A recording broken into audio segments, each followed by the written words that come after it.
Hello, everybody. Welcome to the Cate-Cast, an entertainment podcast. My name is Ezra, and I'm joined by Ahmad and Sawyer.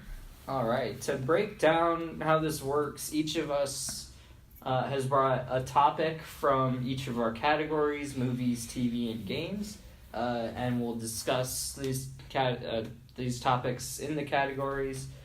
Each topic is about 10 minutes. It's going to be a little different today. We have a bit of a special category this week. All of us are very excited about it. Very enthused. Yeah. But before that, we're going to start with TV.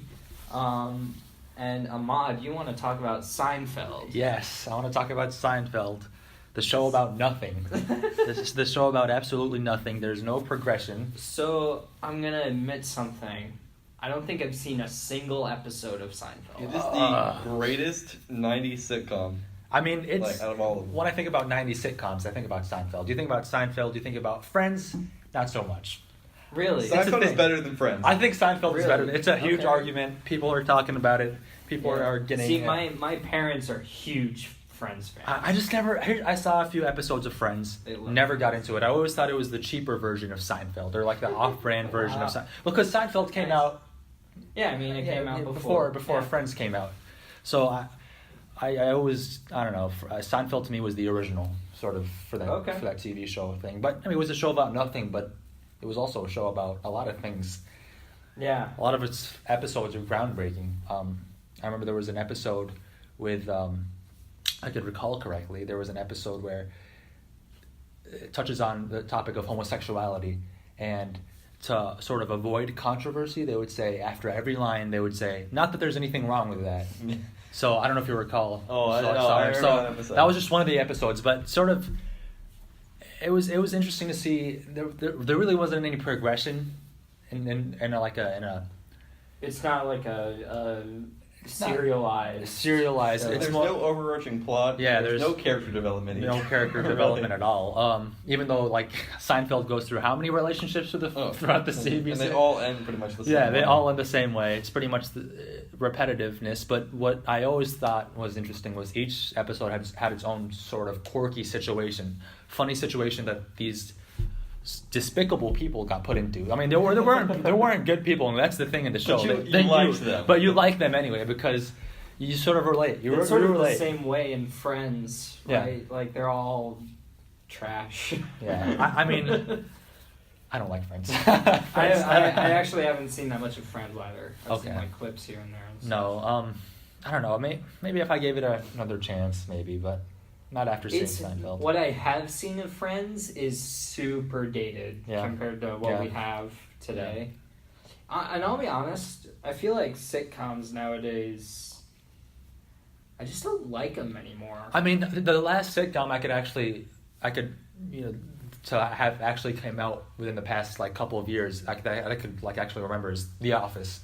Maybe the Big Bang Theory too, but nothing sitcom-y. The Big Bang Theory is sort of its own monster. So you wouldn't say it was a sitcom? I think it's a sitcom, but I think it's sort of like the Game of Thrones of sitcoms in a way. Because it's like... Well, just not that kind of quality. Yeah. It's not that kind of quality, but it's... I see what you're saying. Like, how many people watch turn on TV just to watch a new episode of The Big Bang Theory? No. I don't think it's a good show, but I'm not the target demographic. Well, but that's what I mean, is like, I haven't seen much of Game of Thrones. I think if I watched an episode or two, I'd be like, eh. I mean, it's a great show, but that's not the topic at hand. Maybe. But I can't dismiss how many people watch and love that show. Yeah. It's sort of the same way, like, I'm not the biggest fan of the subject matter in the Grand Theft Auto games, but, man, is that an impressive video game. Yeah. Right? But, yeah, so going back to Seinfeld. Yeah, Seinfeld, anyways. So, I mean, in a way, you're right. Yeah. After the 90s, sort of, the end of the 90s, after the show finished, I think it was 99. I want to say it was 99. After the decade finished, I mean, that was sort of the death of sitcoms in general. Wait, no. 98. 98. Yeah, so if it was from 1989 to 19... Okay. 98. That sounds right. Okay. But, yeah, so after the 90s, I feel like there wasn't really any sitcom shows. The sitcoms died with the 90s. So Really? Yeah. So what would you call the brand of TV that we have now? Garbage. I mean, yeah. I mentioned I mentioned The Office in one of the episodes, and that's the show I've seen recently that sort of reminded me of Seinfeld. And that's why Seinfeld. I mean, that's why The Office worked and not the UK Office. It didn't work because The Office had its own sort of. Each character had their own sort of unique, aspects to them. Yeah. Their unique quirks, and that was how Seinfeld was with Kramer, with Elaine, with Seinfeld, with George. I mean, that's how they were, and with The Office, I feel like it's the same way. I don't know so going back to your question, I don't know what I'd name them exactly, but I don't know if I would, like you said, name them a sitcom. I think shows like The Office and Arrested Development, those transcend being sitcoms because there's more to it than just people being friends and then just wacky shenanigans occur in about the same 4 locations. Okay, yeah. Like, The Office, while it all takes place in the same location, I think The Office is so meta and it knows what it is that it's trying to play on the fact that it's like every other sitcom. So I kind of give The Office a pass. Mm-hmm. But I think the problem with sitcoms is they immediately date themselves every time.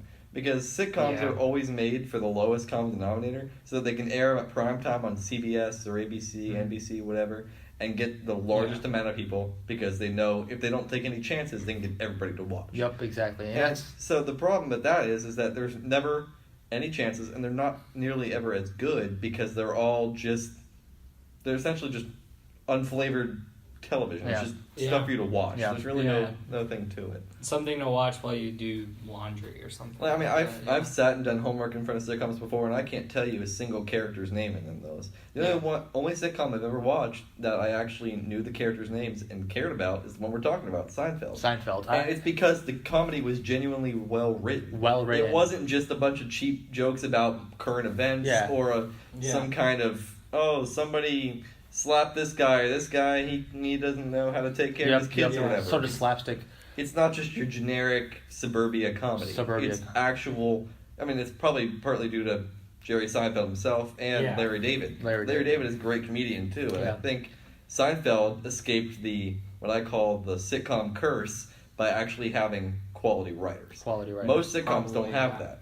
Yeah, I loved how each episode sort of, the situations people, like the characters would get into would sort of cycle around and sort of connect. So each one of the situations they would be in would sort of come around into like a 360 and connect back to each other. So at the end of the episode, all the situations would have something to do with each other. I love that. Yeah, that's good storytelling. Yeah. I've always said that if you're gonna tell multiple episodes or multiple stories in anything, they all have to relate to one another. One another in some way. I've always said that's like what makes every single thing that I like great is when it all relates back to something. Mm-hmm. Same with, I don't know, Daredevil. Yeah. Cosby Show. I mean, that's really dated itself. Talk about a show during its time. Yeah. I'm not gonna lie. I do not like sitcoms. I think that they're most of the time unfunny. I think Seinfeld is the only one I've ever enjoyed. I have that separate, and like I said earlier, The Office I kind of count as a separate kind of brand. Yeah. See, my thing is I'm really easy to please. So if it's like just mildly well written and the character dynamics are sort of interesting, I'm in. Mm-hmm. Which is why I haven't watched like How I Met Your Mother or Modern Family or all these things because I know that I'd be in. Yeah. And I want to be in on other things. And I'm not saying they're all outright trash because they're not. It's just that they feel like they feel like nothing. Like it's just made for just generic.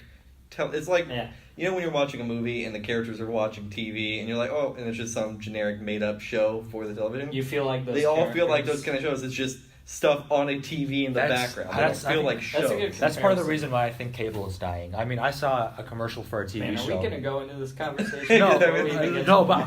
but I mean, I just think, just to wrap up the point, this Seinfeld, I think that TV shows nowadays don't have the same spark or same sort of shine to them as from the sitcoms. I mean, I can't. That's what I going back. I don't know, a show that I've seen recently that's actually made me laugh as much as Seinfeld did. I haven't seen, except for The Office, and The Office finished, 2012? I think it was 2011. 2011, and that was so long ago. And some of the commercials I see for TV shows now, going off of Cyrus' point, so very generic, and they're all the same. Have you seen like the trailers for I Feel Bad? Oh, I don't even know what is that. It's like it's this weird show about this lady who, like, the opening joke is that she feels bad, or in the trailer, the opening joke is that she feels bad about the fact that she keeps cheating on her husband in her dreams. And I'm like, is that really what you're going to lead with? Yeah. The shows are just like, I think the problem now is all the quality shows are going to streaming. They're going to Netflix or your HBO. They're going to go to something, and a network like what I call the big three, your NBC, ABC, and CBS. Everything that CBS currently has in its lineup is either a spinoff, a remake, or a generic sitcom. There is nothing genuinely original in CBS's entire lineup. Yeah, I would agree. It SWAT, used to be MacGyver, Hawaii Five-0. Those are all reboots. Yeah. I'm pretty sure Hawaii Five-0 is CBS. I'm pretty sure. Or maybe it might be ABC, but regardless, it's still a reboot. It's same difference. Mm-hmm. Yeah. I think Supergirl, like you said, used to be that, but if you go back and watch the first season, that's not exactly the most original show. Yeah. There's a reason why they focus on her at Catco all the time, because it's like every other sitcom show. That is a criticism that was levered. Is that how you say it? Levied at the show, even from the very first trailer, was it looked more like a CBS like romantic drama than it did like a superhero show. And that was its greatest problem. And when it moved to CW, it got a lot better. Production value certainly got lower because CW can't afford the same stuff that CBS can. But the character drama and the plots got much better because on CBS, they already know they've got the Flash, Arrow, Legends fans. Yeah. So they can do the plots that are actually Supergirl plots. Like, I stopped watching 2 seasons ago because I don't honestly like the show. But Season 2 was a lot better than Season 1 was. Yeah. Minus production value. Yeah. So Seinfeld apparently good. I should watch it at some point. It is great. Last greatest sitcom of the 90s. I will say the finale is a disappointing finale. There's a lot of no. You brought up the finale. No, that's a whole topic to itself. Yeah. Okay, that's a whole other thing. Yeah, mark down the Seinfeld finale for another week. A very controversial finale. I'll write it down in the agenda here. Going back about the finale another week. Another week. All right. I'm just gonna be quiet about it. So yeah. Seinfeld.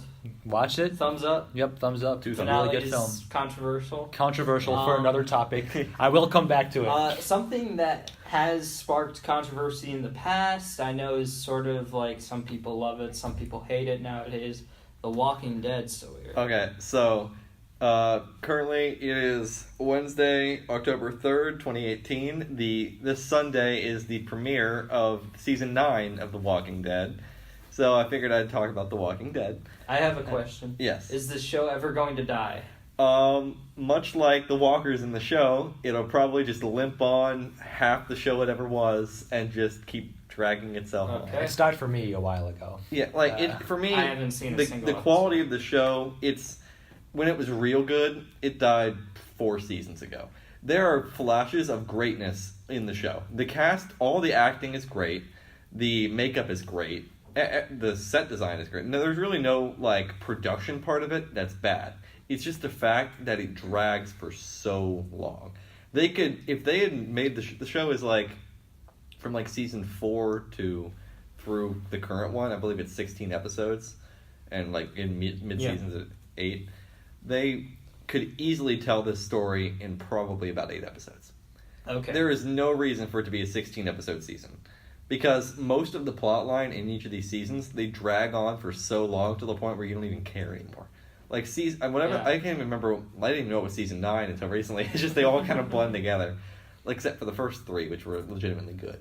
Okay.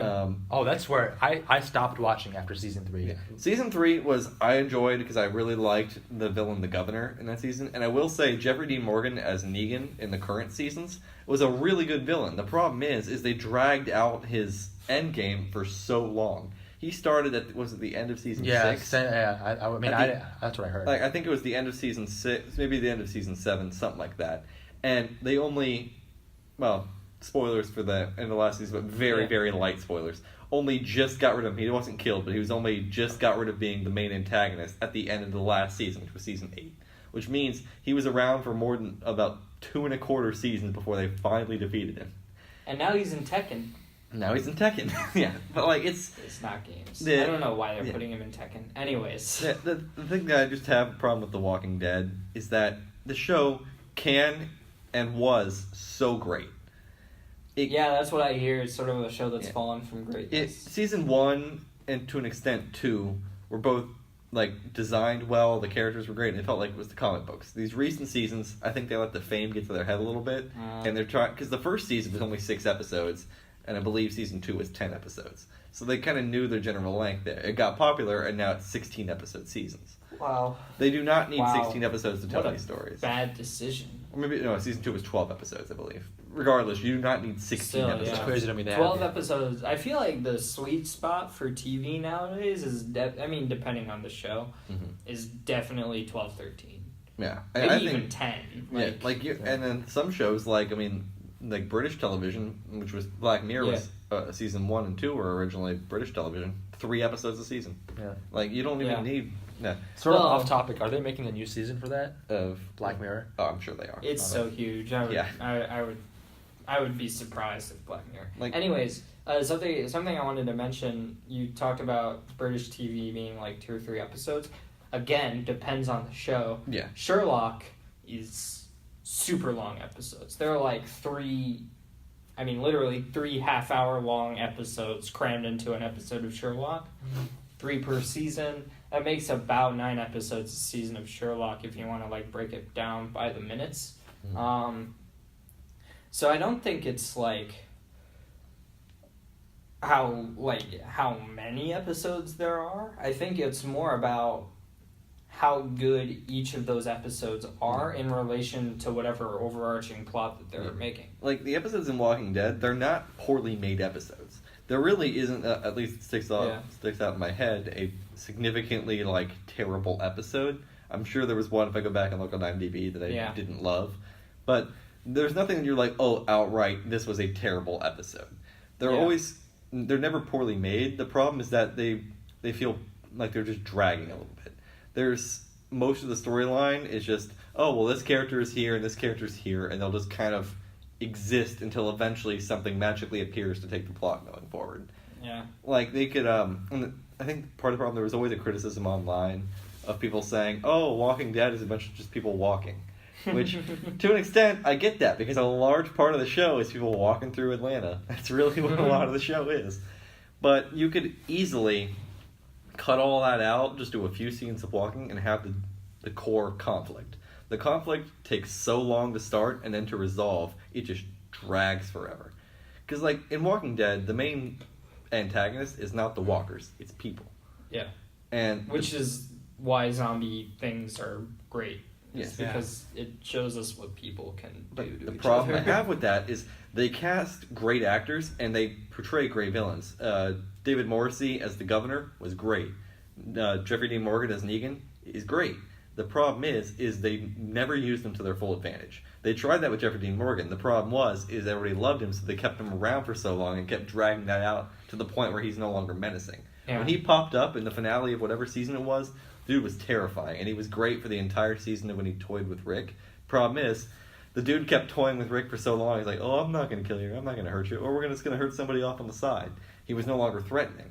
When he outright, spoilers again for Walking Dead, jump ahead a minute if you don't want to hear spoilers, when he outright just kills Glenn and Abraham right in front of them, just nonchalantly, that was just brutal, especially the fact that Glenn was my favorite character for a time. He just takes a baseball bat and whacks him. It was like, he was terrified. I was like, this is a villain you do not want to mess with. Yeah, I want to point out Sawyer's tearing up right now. Oh, yeah. While he's thinking. Well, not, okay. There's just a slight... No, I like I said, I stopped at season 3, but I heard about that. I heard about when Glenn and Abraham, and I was like, wow. I kind of took a hit, too, because Glenn was my favorite character from even the very first season. So that was interesting to see. And I guess when I heard about that, I wished I would have kept watching just so I could see where the villain was going. What I do want to look at is I've always watched their broadcast because it airs on AMC, and their mid-season break is long. They stop. That might have something to do with it. They start in October and run to like the end of November, and then take a break until February, and then pick up and go till the end of March. Yeah, that's a long break. So that sounds like maybe it's suffering a little bit from that, like because all the tension just drops. What I do want to eventually try to do at some point is maybe binge it on a streaming service, because that if you have all the episodes available and you can just do the entire season in a day, it'll keep the tension there, and I think not having to wait week to week and for what is eventually probably going to be a disappointing finale. And the problem I have is they build all this tension, but the resolution of the tension is never as good as it could be. And the characters that you really like never get the fair share of time they deserve. I cannot really describe this without spoilers, so I've got to talk about it. So, spoilers again, but they just killed Carl, the son of Rick, in a recent season. Oh, wow. Are you okay with this spoilers? Yeah, I feel like You've seen the good stuff, I've seen the... That sounds like a shock move. Yeah, especially since Walking me. Dead is based on the comics, and in the comics, Rick does eventually bite it, I believe, and Carl was kind of the character who carried things over. Really? So Carl was essentially the character you were seeing things through, and he was recounting the adventures of his dad, who was leading them, kind of thing. Or I guess that's the way I haven't read the comics, that's just the way I believe it. I believe it is currently how the comics are running. Goes, yeah. Whereas in the show, they just killed Carl off, and it was not even in a really cool way. It was just while he was trying to help somebody, he got bit, and eventually reveals that later and just dies in the sewer with Michonne and Rick and then Daryl. I was like, really? That, and now they just announced that Andrew Lincoln is leaving the show, who plays Rick, the main character. He's leaving. I was told that Lauren Cohen, who plays Maggie, is leaving. And there's somebody else who was announced to be leaving too, but I can't remember who it was. So all the major players are jumping ship. Away. Yeah, it sounds to me like Walking Dead has fallen victim to Arrow syndrome. Yeah, and the problem they have is that the comics I find a way to keep themselves rejuvenated for so long. This show seems intent on doing the same thing each season. They'll slowly tease a new villain, build it up, there'll be some tension among the group, some people will die along the way, till eventually this main villain comes to a clash with the main group. There's some big moment at the mid-season finale or the finale where a character dies. Yeah. And it's obviously telegraphed from the beginning of the episode who it is that's going to bite it.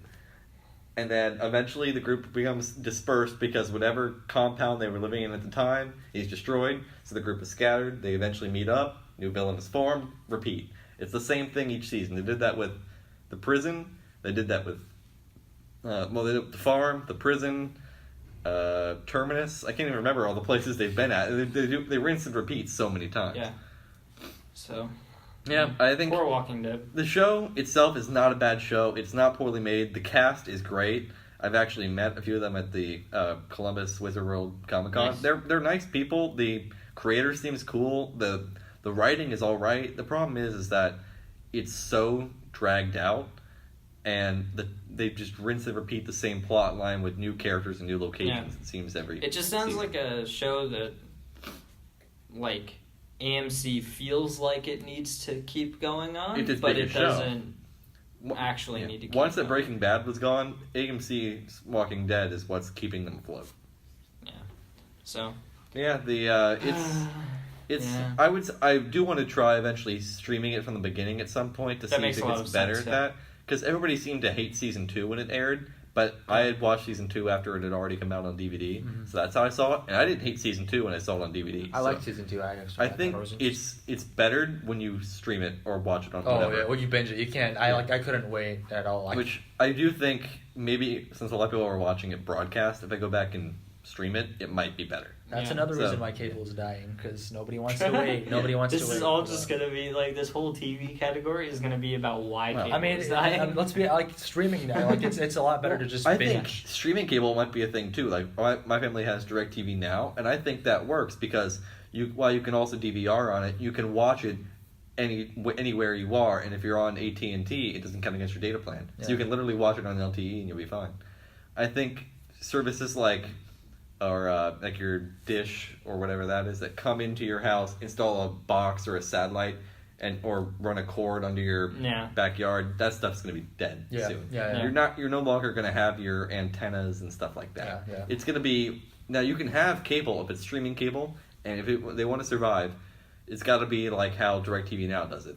No contracts, no contracts, no boxes, no plans. You just go in, you say, I want to get this package, and it's this amount a month, put it on my Apple TV, done. You don't have to worry about anything else. Yeah, I think you're right about that.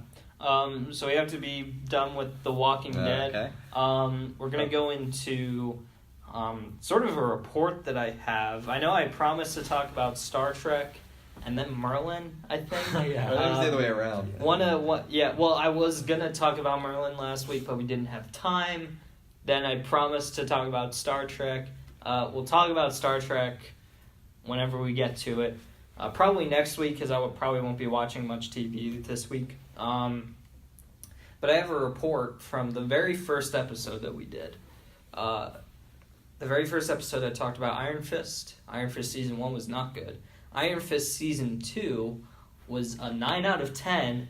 Awesome. Go watch it right now. Especially if you've sat through Iron Fist Season 1. I think it's worth it to sit through Iron Fist Season 1 and watch Season 2. Season 2 is great. Villain's great. Characters are great. Danny Rand is actually awesome this season. What else can I say that was awesome about it? Great ending.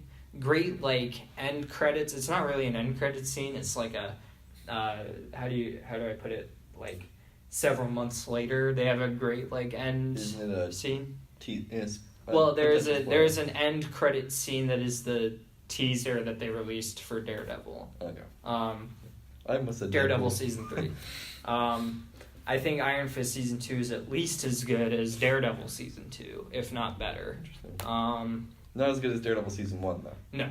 No, I think all of the Marvel Netflix shows have not reached the pinnacle of Daredevil Season 1. Not having seen Jessica Jones or Punisher yet. I haven't watched Punisher yet, but I have watched Jessica Jones, and I can tell you it does not beat Season 1 of Daredevil. Yeah. I still have not seen any of these, so that's why I'm keep sitting here talking. You gotta. I'm waiting a month and a half of break.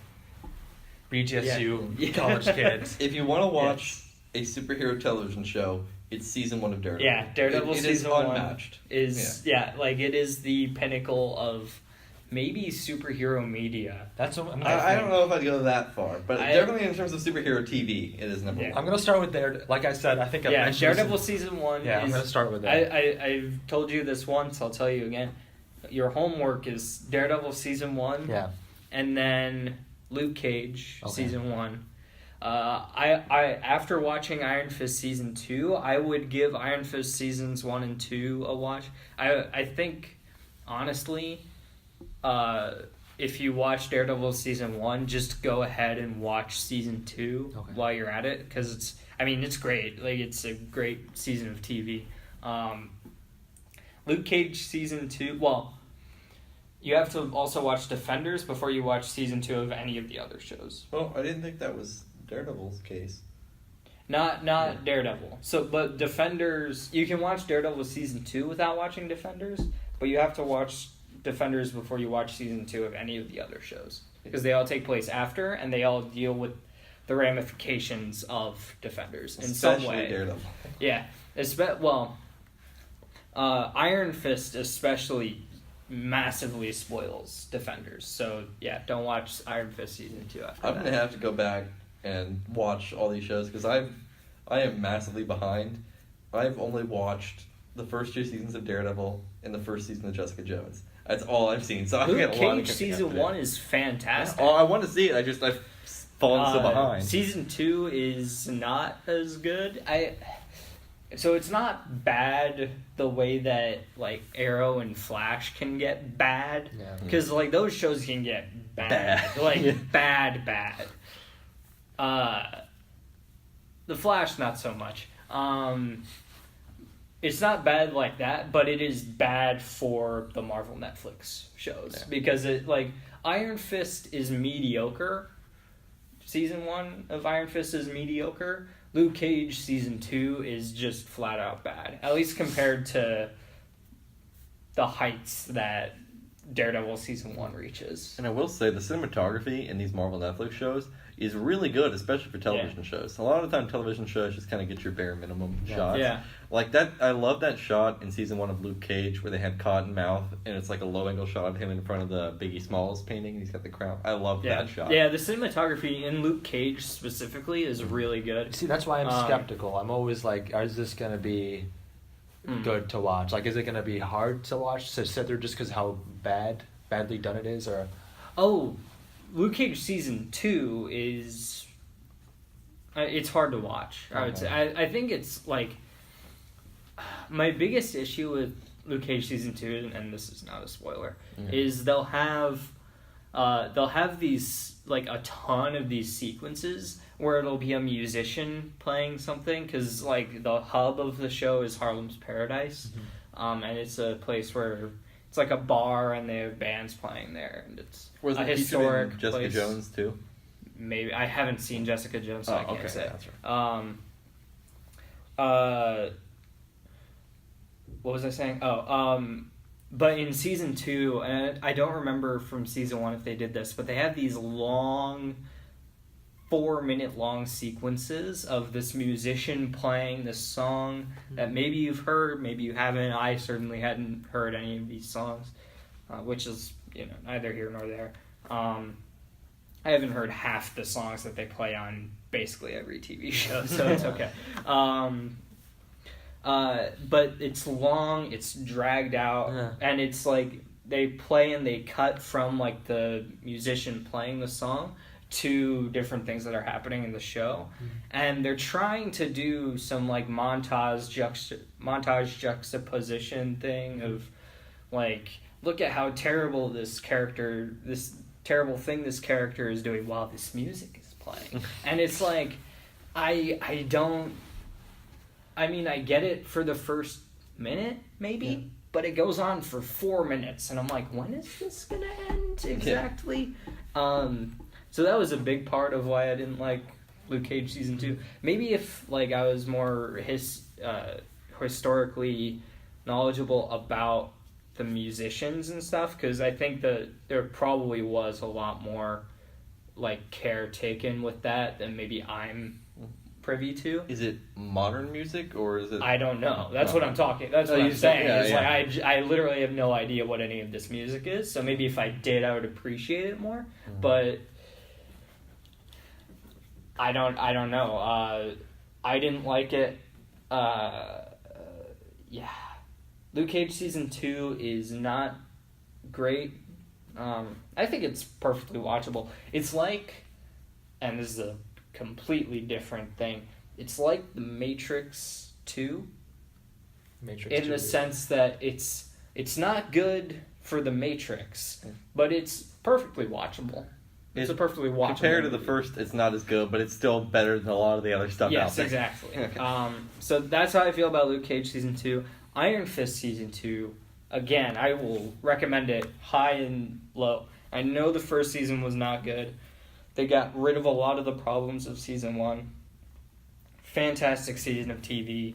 Cannot recommend it highly enough. I think it's the best second season that Marvel Netflix has had. And yeah. Cool. I think that's sort of our TV category. I kind of want to talk more about Iron Fist, but we don't have any time. I'm sure we'll keep going back to Marvel Netflix, because I'm sure there'll be Daredevil season 3 drops soon. It drops in 2 weeks from Friday as of recording this, and I will definitely watch it at some point. These next few weeks are going to be a bit dry for TV for me. I'm not watching very much, so I'll be going back to like Star Trek and Merlin. We'll go back to the classics. Yeah, exactly. The classics. Hey, Star Trek's a classic. Star Trek and the Next Generation is a classic. Merlin, not so much. Still great though. So anyways, we're going to move into games. Sawyer, I know a lot of people were excited for Resident Evil 2 Remake. Oh yeah. So this past summer, I binged through the entirety of all the main canon Resident Evil games. Okay. the one that stood out to me the most was the second game, Resident Evil 2. Yep. I loved how it was creative. There was multiple ways to get through it. The storyline was interesting. The dialogue, as cheesy as it was kind of like your standard. It's fun. It was your PS1 era dialogue. Yeah, it's fun. I actually haven't played any of the Resident Evil games. Resident Evil 2 is, if you had to pick one to start with, it's probably the one to start with. The first one is good, but it is seriously dated. Yeah. So something I know about the Resident Evil games, and something that's significant about 2 specifically, is it's either 2 or 4 that people talk about. It's never like 1, 3, 5, 6. People will talk about 7, but it's like a more recent return to form sort of thing, rather than like the series classics. With the main games, the first one on PS1 the dialogue is horrendous, especially since I believe I'm not sure exactly the storyline, but when it got translated over, somehow when it was being translated didn't really know the language when it was being translated. Yeah. So this was Resident Evil. That sounds like video games. Especially, also, this is during, you gotta keep in mind, the first one came out during the PS1 era, where dialogue and cinematic storytelling in video games was not really a concept most people had thought of. Yeah. This was a Capcom game, right? Yeah, this is Capcom. Yeah, Capcom, in general, doesn't really have great dialogue. It was a Japanese video game coming out around the time of the PS1. 96. Which means they were probably just then trying to do good translations. And Capcom is already not great at dialogue. So it does not surprise me, I guess, that the first game in the series is like poorly translated and stunted and all that stuff. It is a very dated game, but it's still an interesting game, and it's fun, and it's kind of a good nostalgia trip of like, this was a major, it's so 90s when you play this game. But they did remake it for the GameCube later in 2002. The GameCube remake is actually really good. It spruces up the dialogue, and makes it a lot scarier. And they remastered that remake for modern consoles. So if you want to experience the story of the original Resident Evil, play the remake. So, as a Marvel vs. Capcom guy, I know Chris Redfield is from Resident Evil. Yes, he is not in Resident Evil 2. That's Leon, right? Yeah. So, Resident Evil 2 kind of was a slight upgrade. Well, not more. It was more than a slight upgrade. It was a serious upgrade on the original Resident Evil. Yeah. So, in the first Resident Evil, you could either play as Jill Valentine or Chris Redfield. Oh. You could play as either character, and they each had different things. Like, Chris was a little bit stronger, but he had, and it was also, you had like a inventory screen, and you could only fit a certain amount of items in your inventory. Oh, I hate systems like that. It's meant to increase tension, and it seriously does, but it's more you just getting frustrated than tense. Yeah, you have to do that kind of system well in a video game for me to like it at all. Resident Evil is a puzzle game, and you have it's puzzle and survival horror, and all these puzzles that you need to solve, you have to get items for, and you're like, well, I need my ammo, and I need my knife, and I need my herbs to heal myself, so I only have 2 slots, but I have to carry 3 pieces. So you'll take 2, run them there, go all the way back, get the third one, and keep going back. There's a lot of backtracking. That sounds like Evil. bad game design to me. The first one is seriously dated, but if you play as Jill Valentine, you get more inventory slots, but on the other hand, you are not as strong, and I believe you don't get as much ammo. But there's Weird. trade-offs. I played as Jill. I had a good time. They're not easy games. The first 3 are not. Especially also Code Veronica. Yeah. And interesting thing to note, if you're planning on playing the Resident Evil series, the Resident Evil Code Veronica, despite not being numbered, is the real Resident Evil 3. Because Nemesis? Nemesis is a great game, but it's more of a side story. Code Veronica continues the storyline that Claire Redfield set up in 2, but 3 and Code Veronica are being made at the same time. Originally, 3 was going to be a spin-off, and then Code Veronica was going to be a numbered title, but they had a deal with Sony where they had one more game to come out on that platform, on PS1, and so Nemesis was finished first, so they needed one more numbered title on PS1, so that's what Nemesis became. Okay. Code Veronica launched on the Dreamcast and was later ported to the PlayStation 2. Okay. But Code Veronica is not one you should skip. It is very vital to the story, despite not being a numbered title. But anyway, back to Resident Evil 2. Good to know. Resident Evil 2's upgrades on the first one were that there were... At first you're like, oh great, I can play the campaign as either Leon or Claire Redfield, the sister of Chris Redfield. But you realize later on that they're actually two separate campaigns.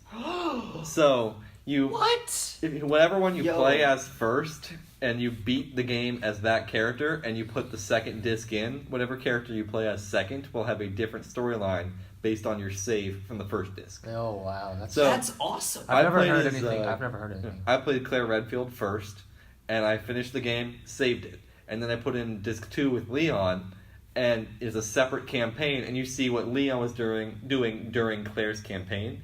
But if you don't finish the other person's campaign before you put in the different disc, it's the same game. Huh. You only get the second campaign if you beat the first campaign, and but it doesn't really matter character for each campaign. It's just whatever this person was doing or whoever you. Still. Yeah, that's cool. It's really cool, and they're actually carrying that over similarly in the remake of 2, except instead of it being separate discs, because we don't need that now. Yeah. They're both, I believe, going to just be intertwined. So you'll swap back and forth. Oh, so you don't even choose your character. It's just you as go far back as and I forth. understand it. That's I'm cool. I don't know if Capcom has stated that yet, but yeah, I think Capcom and action / third person story based video games where it's how do I describe it?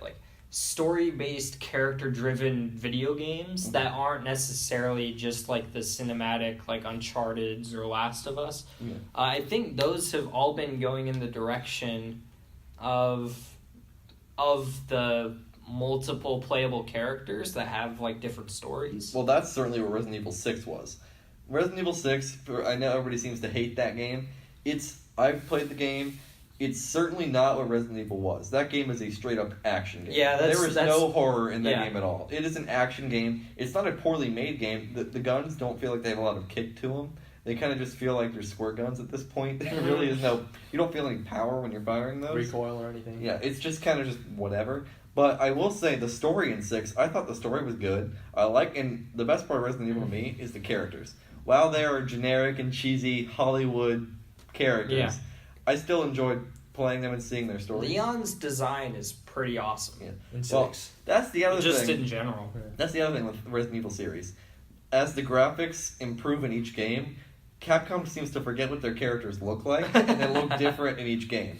If you look at Leon in Resident Evil 4, and you look at him in Resident Evil 6, they look like different people.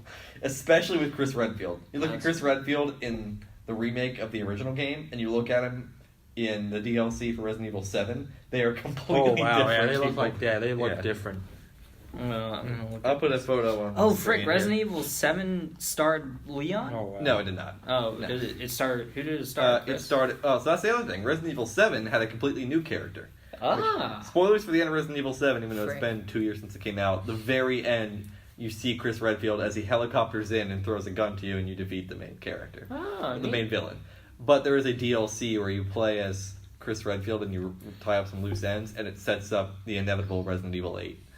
But Resident Evil 2. And I hope that Resident Evil 8 has Leon in it, not because I'm going to play it, but because I sort of like Leon from the very little bit that I've seen of him. Well, if you want to see something from Leon in it, go with the remake of 2. Because Leon is the main character. It is where he debuted the first time.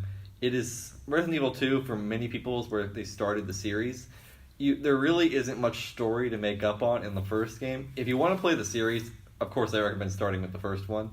But if you want to just play as Leon and his storyline, just jump in the remake of 2. Okay. The engine they're using is a modified version, I believe, of the engine from 7, just the RE engine. Oh, okay. And it is That's a cool. fantastic engine. The amount of detail in this engine, it's almost gross, especially in a survival horror game, how much the detail is. When he takes the zombie and he starts to pull back its head and the jaw kind of slips over or whatever. It is gross, but the way they get that amount of detail in this engine is amazing. I am surprised they can do that. And the character models look great, and they also, I'm glad they said, some of the scares are going to be slightly reorganized. So it's like, oh, if you played the game back in 98, you're not gonna know. You're not going to know because we're changing some of it up. Nice. The core storyline, and I'm also impressed that the way they redesigned the mansion, or not the mansion, the police station, looks almost exactly the same, just spruced up in graphics.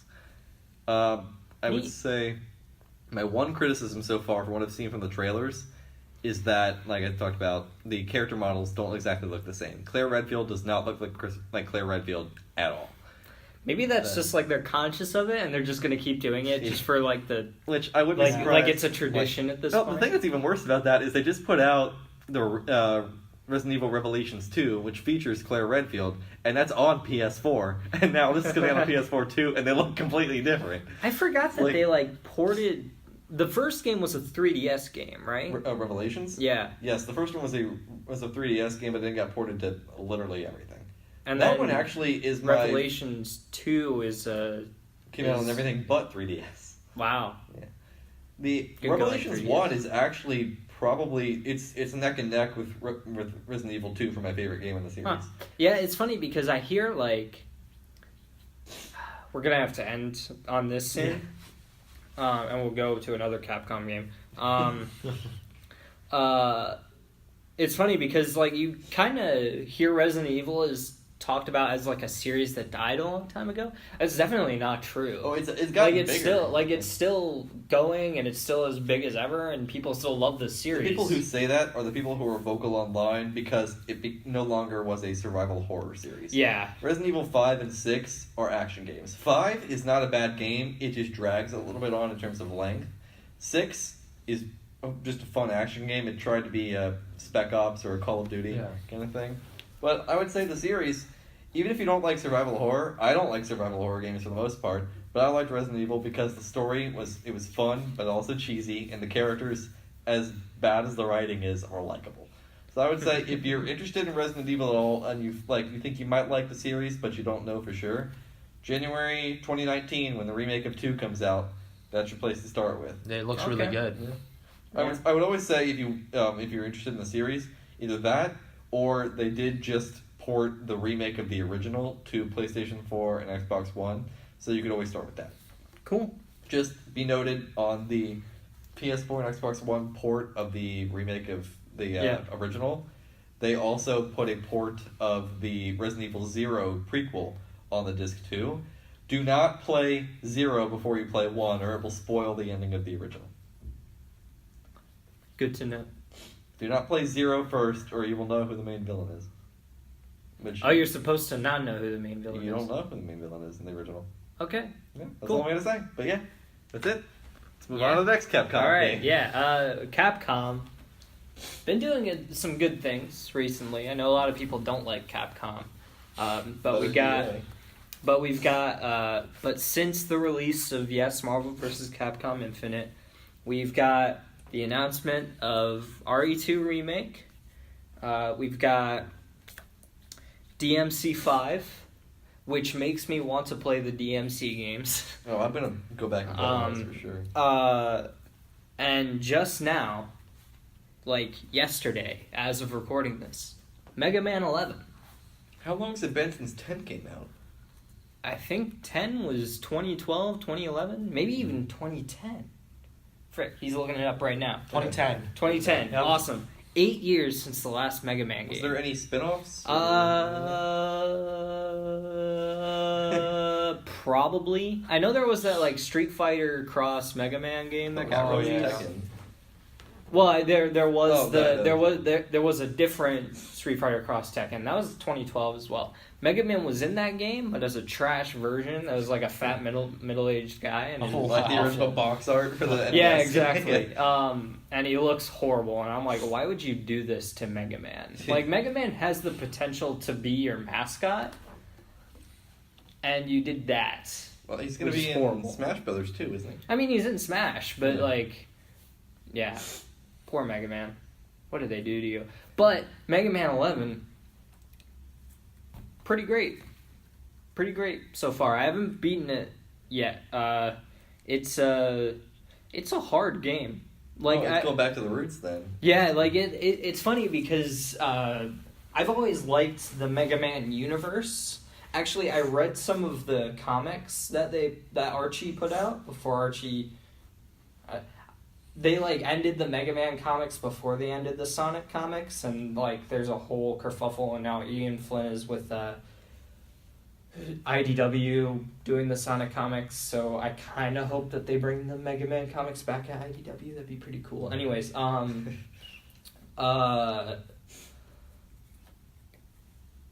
Mega Man, I've always liked the world. I really like the Mega Man X storyline and the character designs. Like, Zero is awesome. X is really cool if you think about him as like a Captain America type.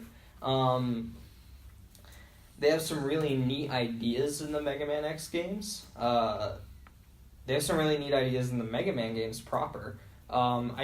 This Mega Man game feels like it's returning to the roots of what made Mega Man Mega Man. I can understand the complaints that some people have about the double gear system, because there's a new system in the game where you can press one of the left or right buttons, not the triggers, but the bumper buttons. Yeah. And or I think it might be like based on which console, whether or not it's the trigger, or the bumper. But you can press one of those, and it will. The right one will be one that slows down everything, so you can have a little bit more control over like where you're going. You can have, I think you can shoot, like you go a little faster than everything else, but not by much. So like you can shoot things a lot faster, maybe before they hit you, or things like that. And then the left bumper will give you like a power boost. So like whatever weapon you have equipped will hit harder, or maybe do something completely different. Like for instance, there's a block man where you will spawn these like 4 blocks, and then they'll just rain down destruction on your enemies. If you have the power up gear on while you do that, it will spawn like a ton of blocks and rain them all down, and it'll hurt a lot more. So I can understand how some people feel like that doesn't have the same feel as the Mega Man games proper. Like they would have preferred maybe Mega Man 11 to be like 9 or 10, where it was just like the sprite based same gameplay but with new stages. I disagree, I think, because I need when I think about 2D platformers, and when I think about like good 2D platformers, I think about, and also good 2D platformers that come out in 2018. Yeah. I need them to be more than an NES game. I've always loved 2D platform games. Yeah. I love the concept. Yeah, I mean, more so as a kid, I guess. Yeah.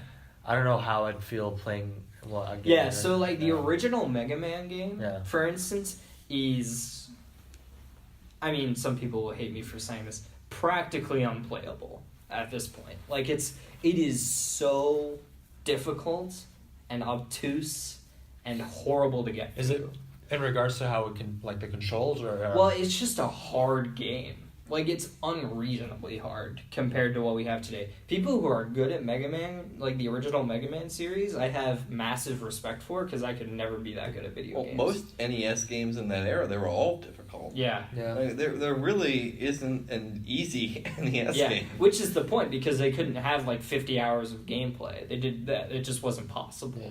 Yeah. Like, the only one I've ever even come close to beating was The Legend of Zelda, but that last dungeon with Ganon. I mean, then again, the entire game I had to play with a guide, but that's a whole other thing. Yeah. So, Mega Man 11 does what I think 2D platformers, like, it takes sort of one of the two directions that I think 2D platformers need to take. Yeah. Is that it either needs to go to like a sort of sprite-based Mega Man 11 doesn't do this, but like 2D platformers that I like Sonic Mania or Azure Striker Gunvolt, what they do is they take like a more stylized version of the sprite-based artwork, and they'll be super pretty and high def, but it'll still be 2D and like an actual 2D animated sprites, which is great. I love Azure Striker Gunvolt. I will recommend it up and down. I think it's a great series. Any Creates did a really good job with that. They did not do... I don't think they worked on Mighty Number 9, but whoever worked on Mighty Number 9 besides Keiji Inafune should be ashamed of themselves. I got through like some of that game and I was like, why am I playing this? And then I walked away.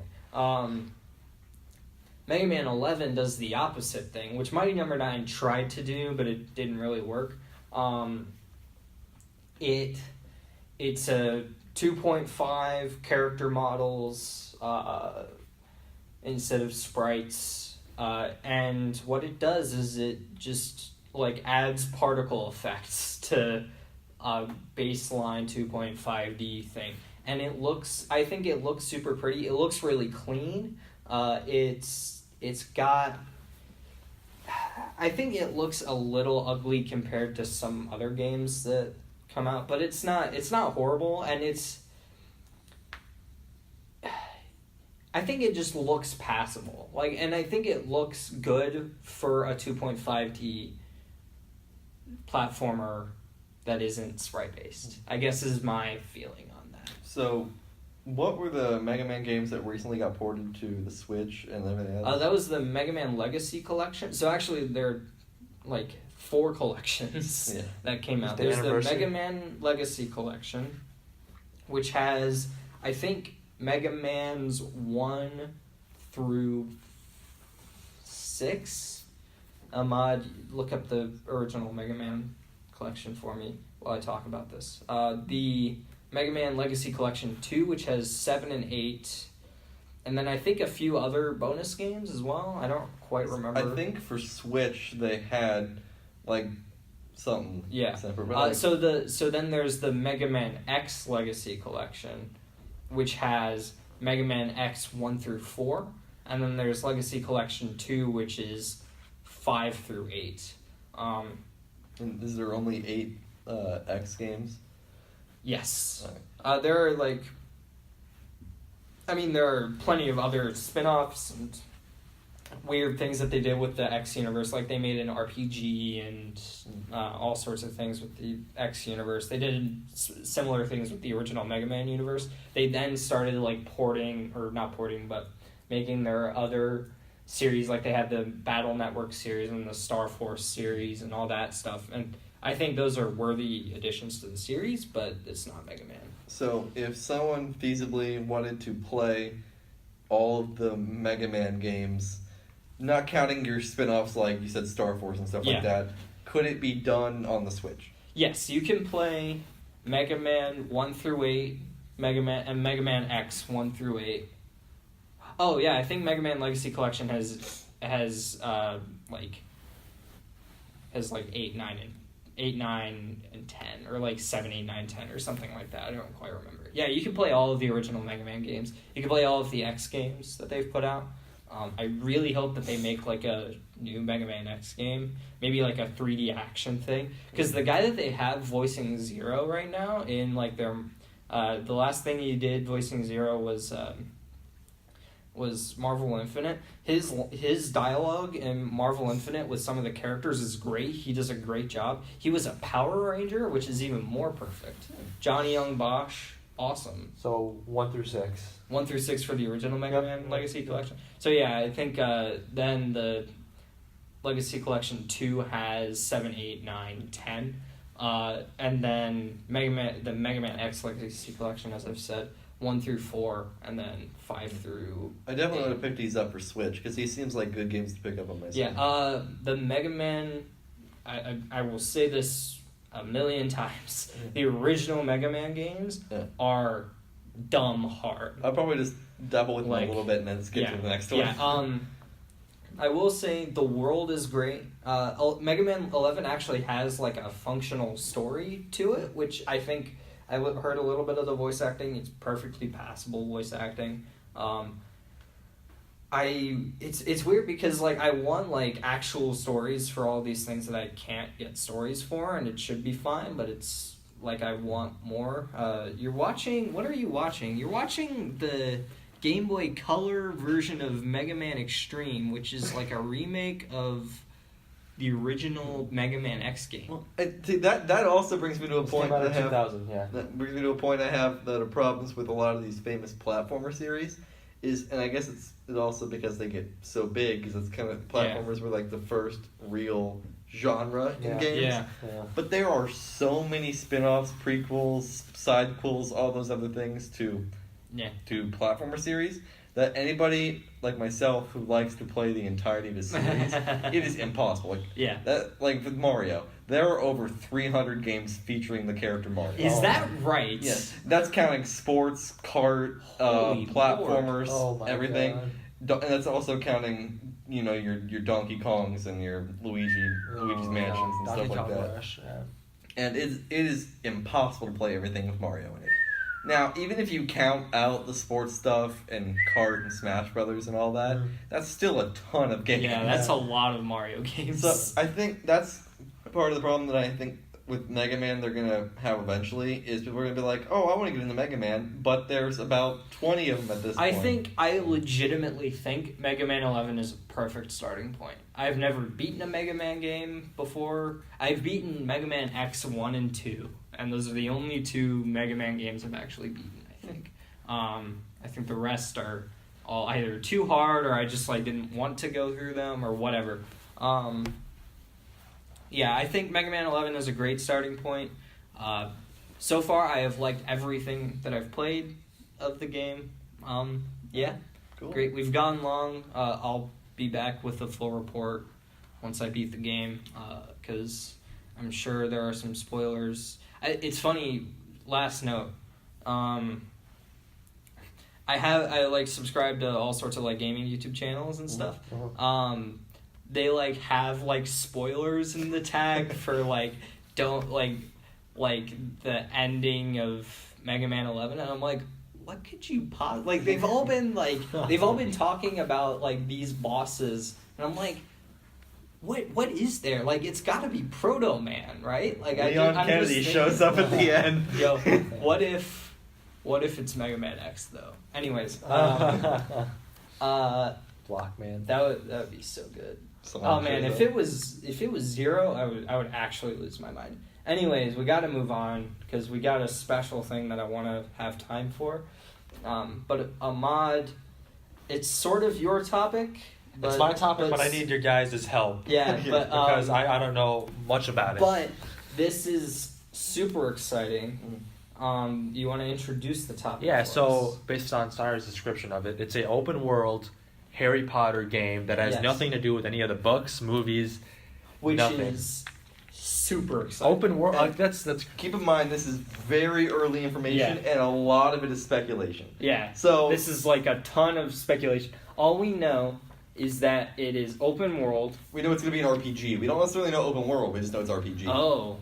Now, RPG and open world typically go hand in hand. Yeah. Especially in like Western studios nowadays. Yeah. So it's could be inferred that it'll be open world. Yeah. So my first thought, and I don't know if, I guess one of my questions is, was the Shadow of Mordor series Rocksteady? No.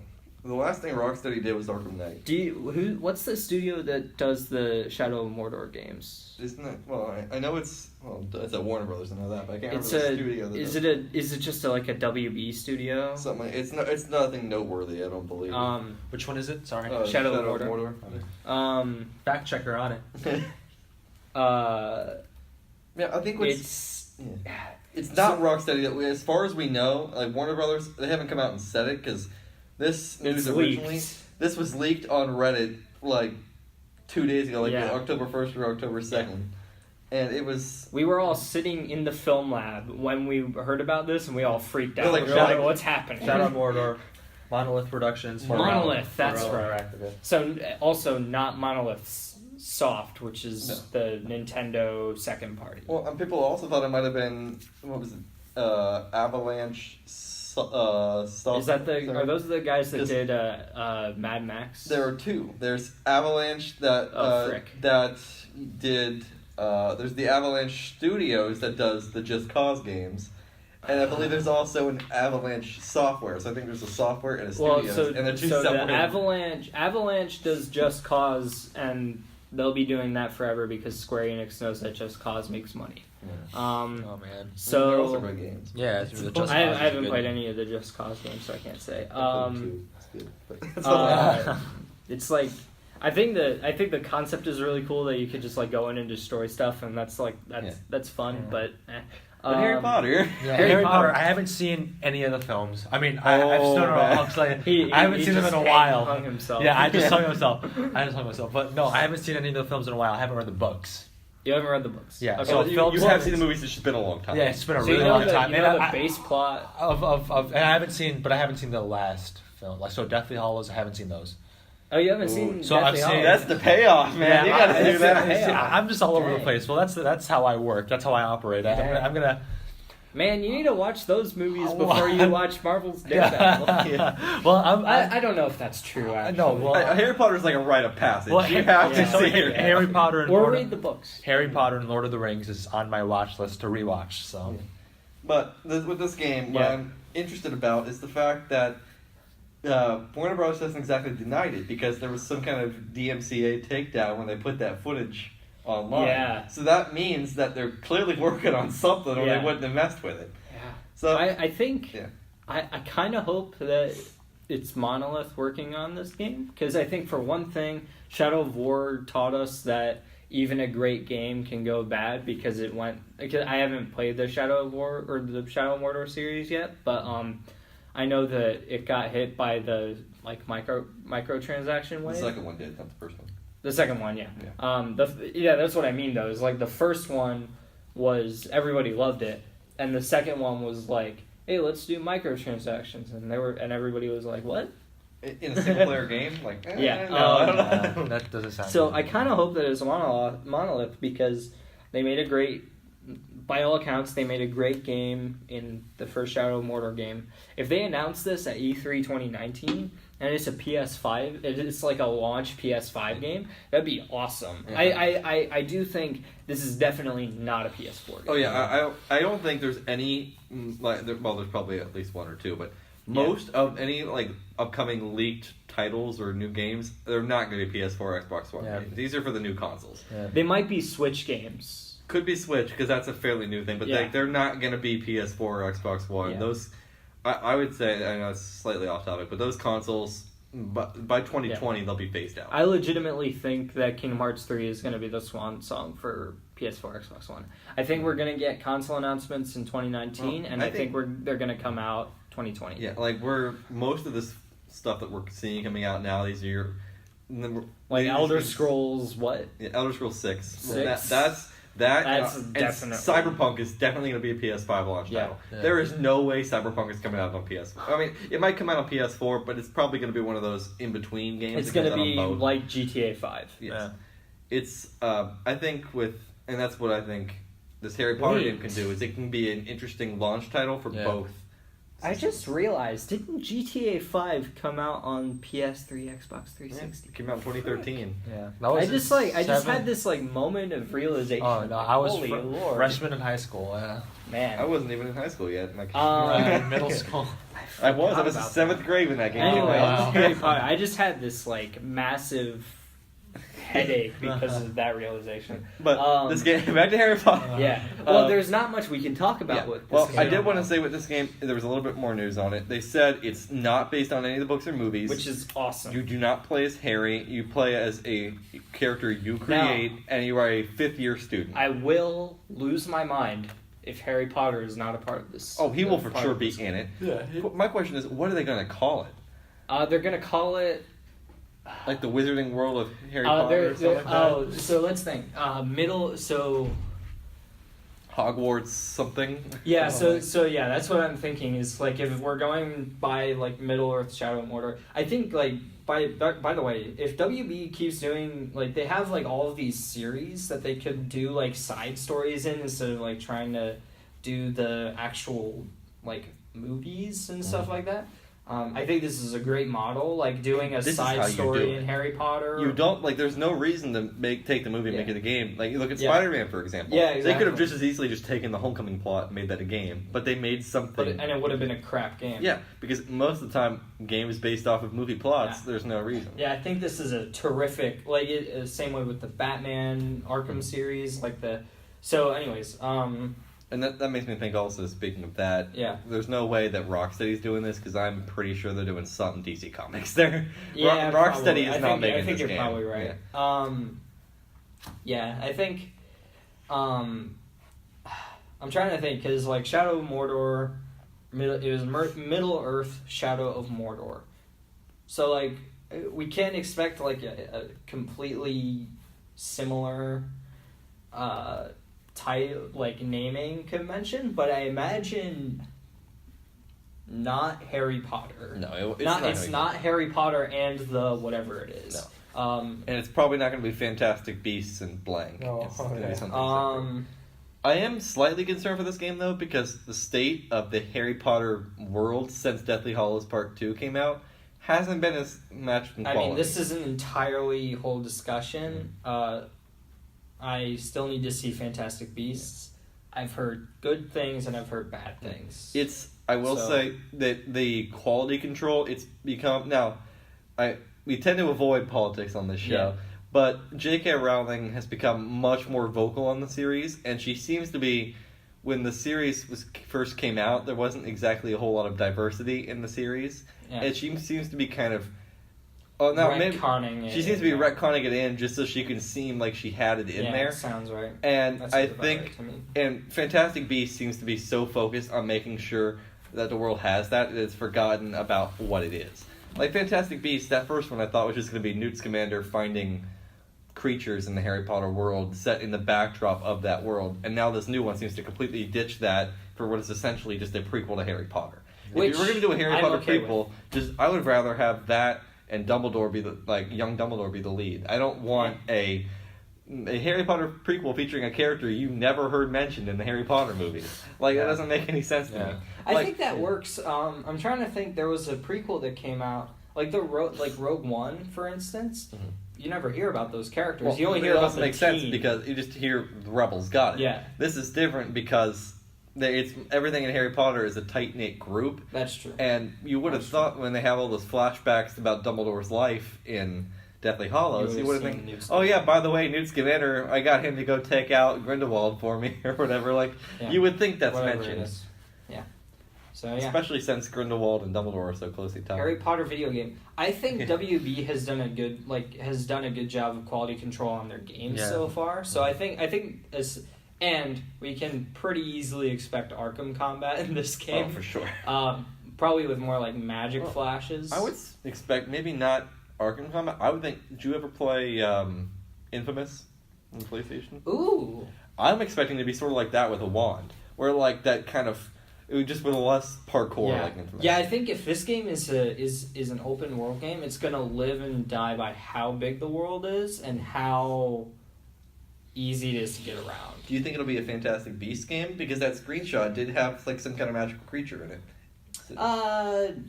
It might be, maybe. I think that there's a good shot that this is totally removed. Yeah. Harry Potter's in it. Maybe Ron is in it. I don't know. We know so little about this. It could theoretically be years before Harry's even born. We don't know what it is. So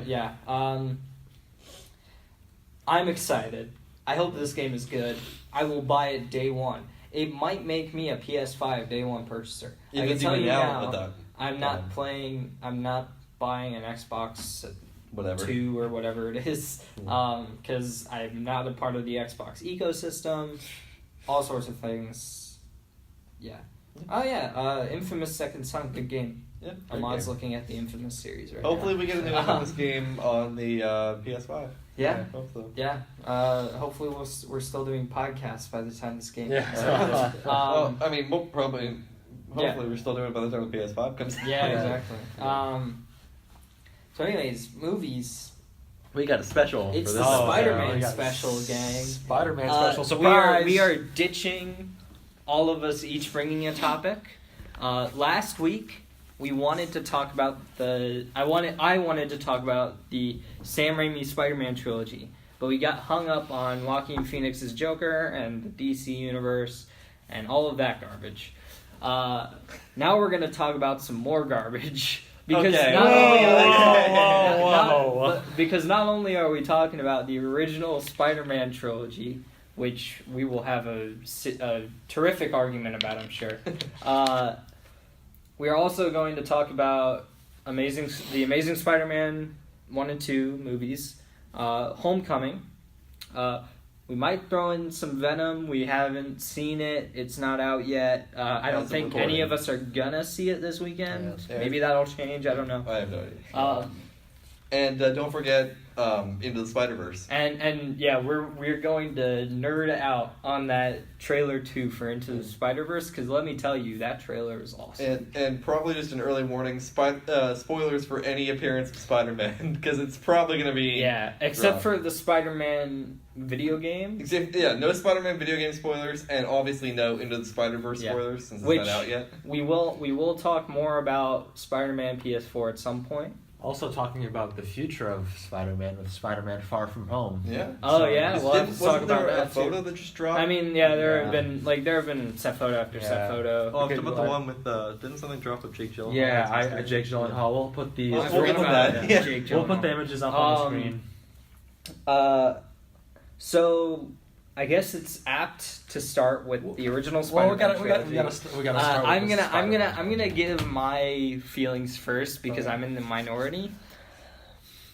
I think Spider-Man 1 and 2 are okay, but like on the low end of okay. Like they're passable. Like they get like a low passing grade from me. Like, if we're going with grading scales, it gets a flat 70. Oh, wow. Like a flat 70. Oh, okay. Spider-Man 2, I could give maybe Spider-Man 2 a 75. Oh, wow, okay. So an extra five percentage points. It's okay. It's fine. Spider-Man 3 is an easy 3.5 out of 10. Oh, wow, okay. Easily. It's so bad. Okay, we have to talk about. So what are the? So for me, I rewatched all of these films, all three of them, during the summer. Had a really hard time not laughing for the first one. Just how cheesy some of the lines were. Some of the some of the acting. This is what makes them bad. Well, I mean, they're bad, but almost in a sense that Room is bad, but it's also really good. So remember the Room. You're not helping the case by comparing Spider-Man to the Room. Yeah, I don't know if I could do that without getting like flashbacks, but I want to say that. Is this your best argument? You're not helping my case here, but No, I was gonna say no. So anyways, the acting. I see what you're saying. I'm trying to understand your point of view. Yes. Ezra. The acting.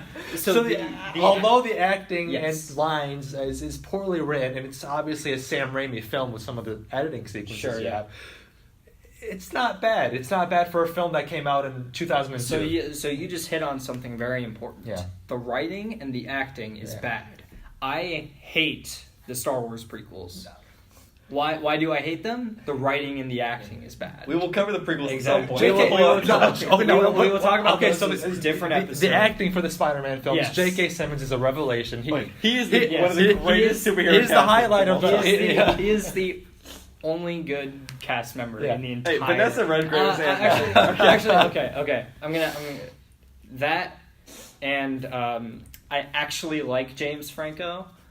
So he's kind of good in the Spider-Man trilogy. Okay, well, I would. So Willem Dafoe? I don't know about that. You're sleeping on Willem Dafoe? What? James Franco. It's been a while since I've seen the first movie, so Okay. I can't remember. Let's try to concentrate on one thing here. So, Yeah. we're not. So, Spider-Man 1 Yes.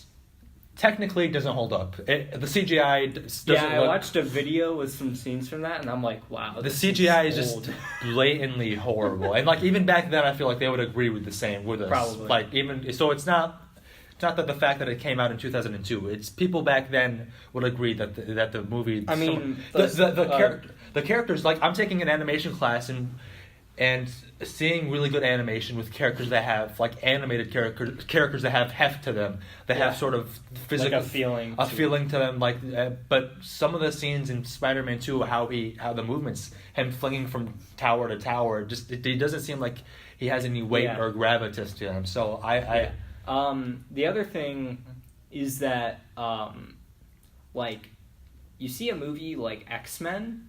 And those are pretty good effects. Yeah. Like it's not it's not the great stuff that we have in the Marvel Cinematic Universe nowadays, but it's still pretty good for the time. I would argue that Spider-Man 1 holds up better than X-Men 1 does. Interesting. It has been a really long time since I've seen the first X-Men. I know. Like the effect that they have when I can't remember the character. I probably should have brought it up because I can't remember the character's name. Yeah. But there's some effect where some guy comes out of the water and it's like swamp-like or whatever, and it looks terrible. Okay, I saw. It's like washes up on a beach or something. Yeah, I haven't seen that movie in a while, but yeah, it's been a while. Anyways, so technically, Spider-Man 1 doesn't hold up. Yeah. Spider-Man 2 gets better with that. Spider-Man 2, I will say, Spider-Man 2 does a really good job with Doc Ock. Yeah. I just think Doc Ock, I just think like it's all of the stuff surrounding that arc that ruin it for me. Also, I can't say anything about the Spider-Man game. But it's so much. I just like I think about the Spider-Man and Mary Jane relationship. Oh my god! And there should be a really like cute, heartwarming romance there where there's like they don't have to agree on everything and there doesn't have to be no conflict, but every film it seems like they're breaking up, getting back together, it's just the same will they won't they. Kirsten Dunst is awful. Tobey Maguire has no chemistry with her either. So it's not like he can save it. Mm-hmm. Tobey Maguire is awful. No, here's the thing. So let's talk about that. So now that we've seen multiple versions of Spider-Man, like live action Spider-Man, do you think Tobey Maguire was a good actor or portrayed the character? I legitimately think he's the worst Spider-Man. Well, I legitimately think you're forgetting Nicholas Hammond, the 1970 TV version. I'm not talking about Spider-Man that I haven't seen. And also, that's an old TV Spider-Man. Post 2000 live action film. And also, not to mention, even if it was like a Saturday morning cartoon version of Spider-Man, like not a lot of people are gonna say that Adam West was the worst Batman. Even though a lot of people won't say that he's their favorite Batman, right? And he's also the cheesiest. He's got the weirdest dialogue. I would say George Clooney probably has weird. Clooney, probably. But it's like in regards to that, when you're looking at it like that, I think Tobey Maguire has that. He has the cheesiest lines to say. Yeah, he has like the goofiest stuff. Yeah. But it's like they're going for different versions of Spider-Man. If you look at like Amazing Spider-Man, they were trying to be your gritty, not gritty, but like more modern, serious version of Spider-Man. Like it was just trying to be like every other summer blockbuster. Yeah. The current one in the MCU, Tom Holland, is just an MCU Spider-Man. He's trying to. It's your kid MCU. I'm gonna be essentially what the comics were nowadays. Yeah, kind of thing. Tobey Maguire was going for your '60s era Peter Parker Saturday morning cartoon. And that I kind of like because it's Sam Raimi knew what he was doing into this. He wasn't trying to make it like a super serious thing. It's almost. I think it's intentionally cheesy at points. Yeah, it knows what it is. I think like the problem is that the movies are so tonally all over the place that I don't know that it's supposed to be cheesy. The second one had, I think they improved when they came to the second one works a lot better, I think, because it knows what it is, and it does, like, one of my issues with the Sam Raimi Spider-Man trilogy, especially Spider-Man 2, actually, is, that's the one I most recently rewatched, and it does so much of that thing where it does a quick cut, zoom in on a screaming lady. Oh man, Sam Raimi loves his screaming lady. Like, I feel like there's this.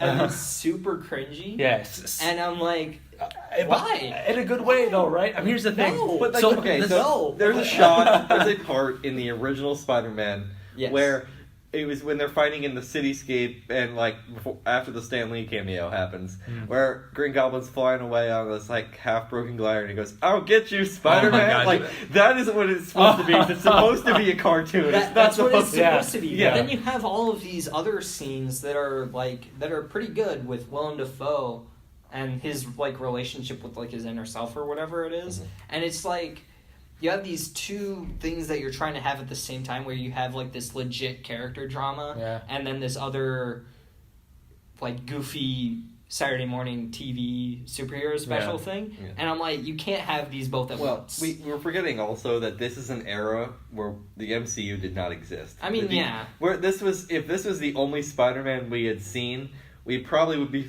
feeling a lot different. Yeah. Because Spider-Man in film with the MCU now and having Tom Holland and everything, we're like, oh, he's much better. He fits the comics.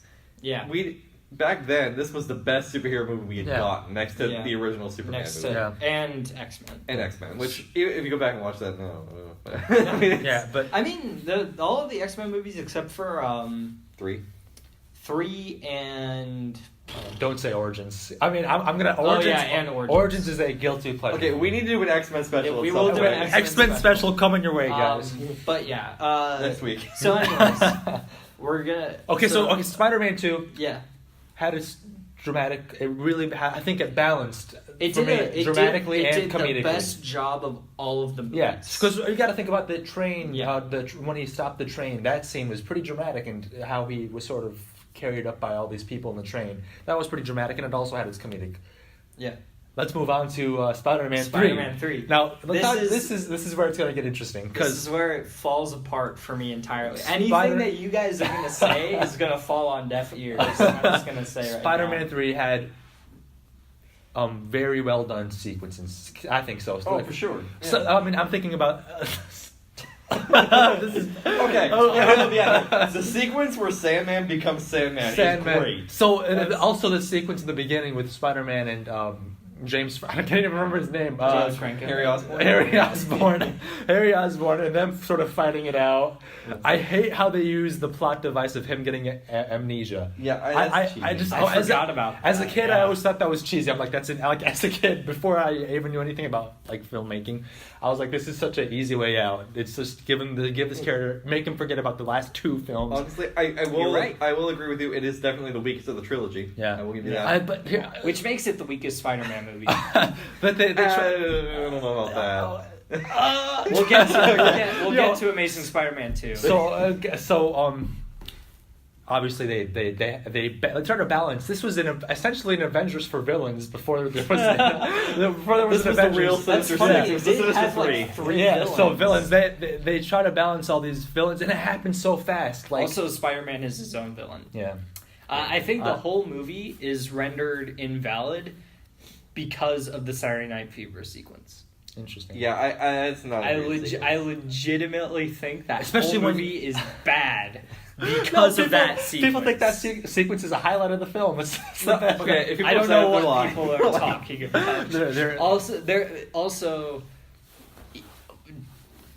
dark Peter Parker. Emo Peter Parker. Is just gel hair. That's really what it is. Okay, so is awful. Dude, as a kid, I was like, this guy's the coolest man alive. And Tobey Maguire, I saw an interview, like a sequence of an interview where Tobey Maguire is talking so seriously about how far he wanted to take the darkness of Peter Parker. And he took it I watch it, and I'm like, what? Are you an actual actor?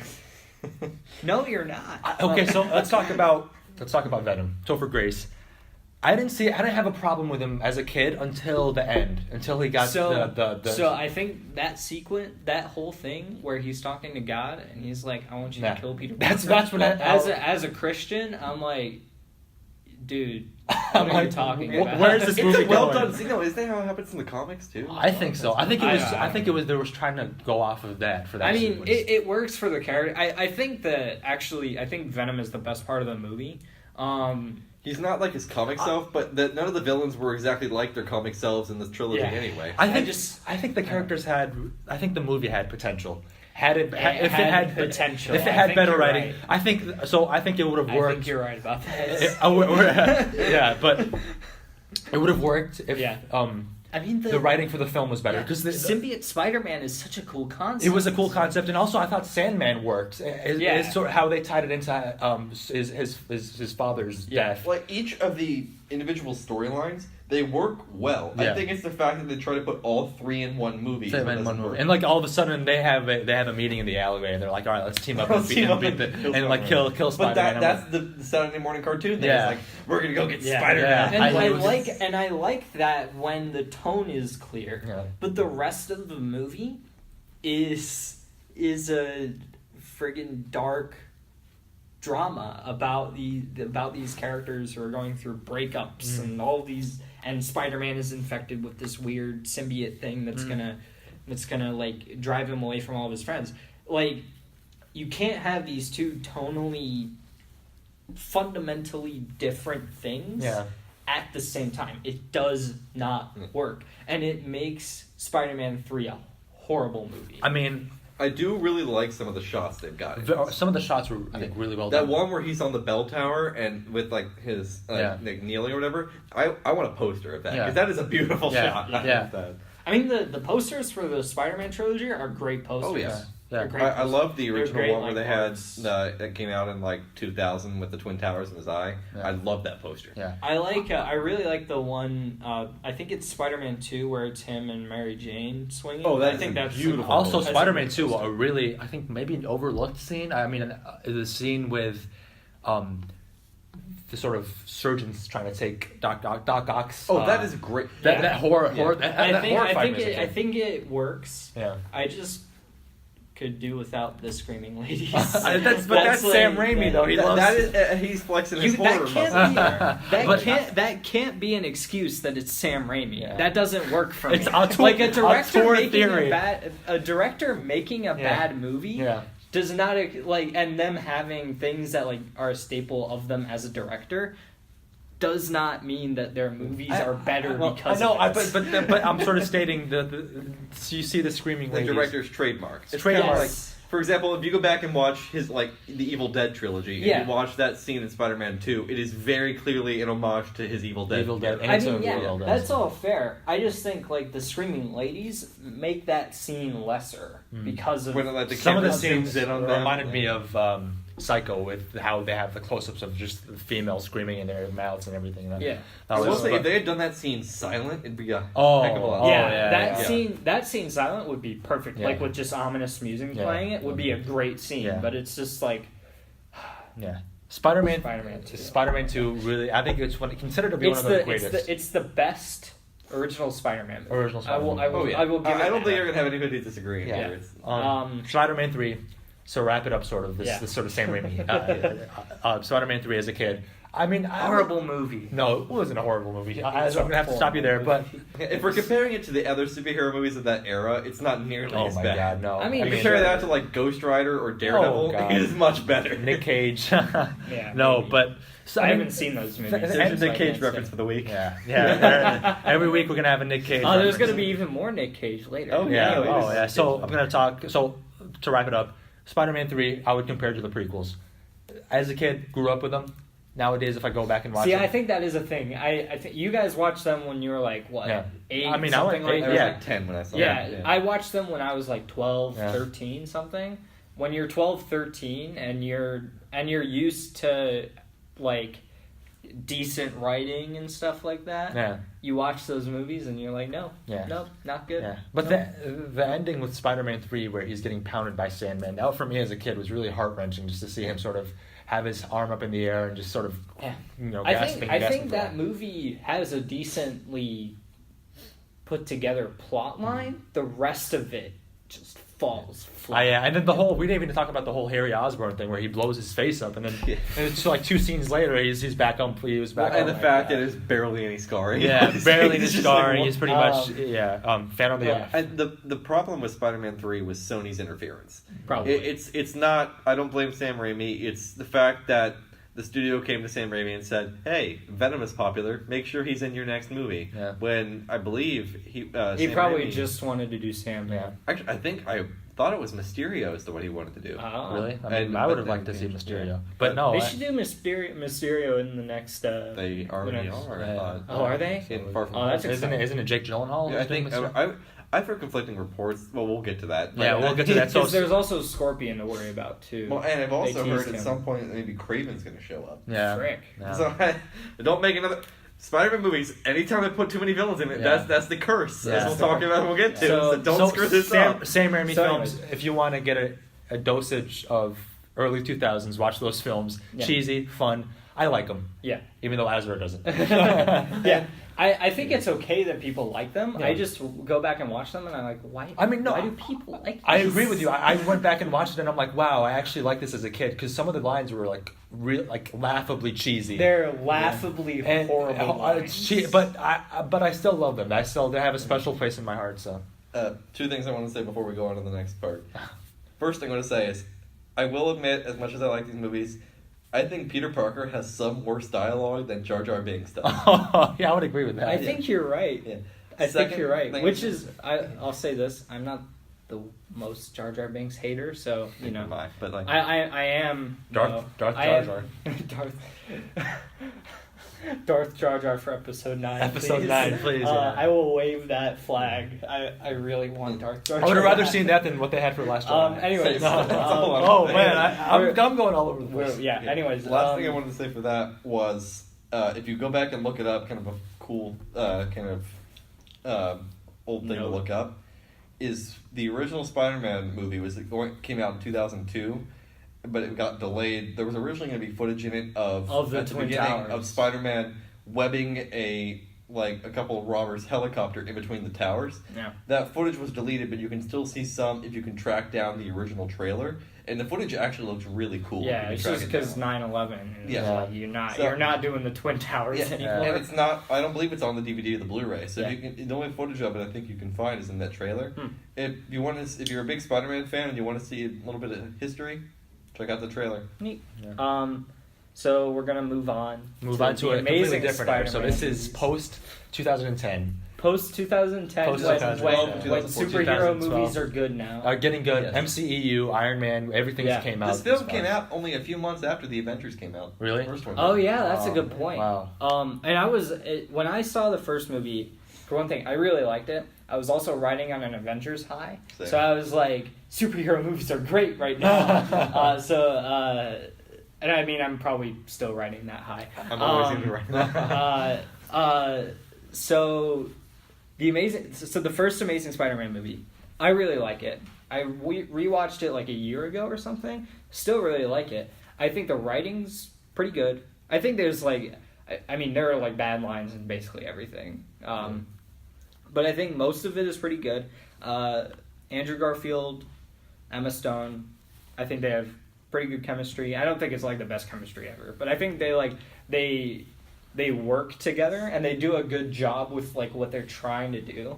Mm-hmm. You believe it certainly more than you do Tobey Maguire. Yeah. Oh my gosh. I mean, yes. I think I'm on the same boat with you there. Yeah. I was really excited for the first one. I still like it. The first one, I think Lizard Man. Just Lizard? I don't think it's Lizard Man. The Lizard. Lizard Man. Lizard Man. Ooh, I liked how he looked. I think that was I think it worked. I think he worked. Yeah. I liked his performance and the way that they tried to do a sort of mentor thing with him and Peter Parker. Yeah. I will say this. We'll get to Homecoming. I really like Tom Holland. I really like Andrew Garfield, actually. I mean, I like Andrew Garfield and Emma Stone, but I'm really happy they moved on to bigger and better things other than what. But I liked them in the Amazing Spider-Man because they Andrew Garfield, I really thought brought something to Peter Parker. He brought something different than it's something they hadn't seen. And it's something that I think it's something that, like, as we've seen Peter Parker evolve more and more, he has outgrown the, like, nerdy aspect of Peter Parker. Oh, that was Tobey Maguire. And I'm not saying that Andrew Garfield outgrew that. Yeah. I'm saying Peter Parker, the character, has outgrown that aspect. Which I think. I want to just cut this. I think Peter Parker, the Tobey Maguire one, had a hard time with because he never outgrew it. I feel like in every movie he sort of was picked on. Whereas, he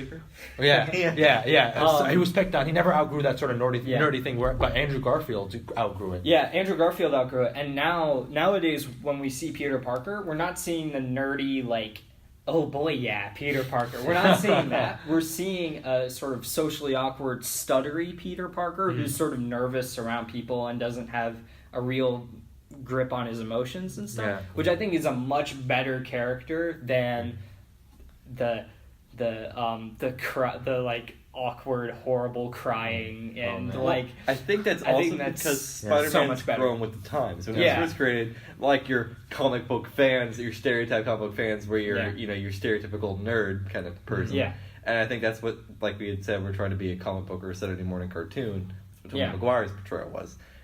Andrew Garfield was playing it off of what modern stereotypes of nerds are, which is like the socially awkward, wearing a lot of dark clothing with slick back hair kind of thing. He's trying to play off of that. He's trying, I get it.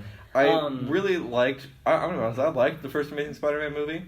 I thought the whole drama they were trying to set up with Peter's parents, in terms of them like Oscorp employees, I didn't need that.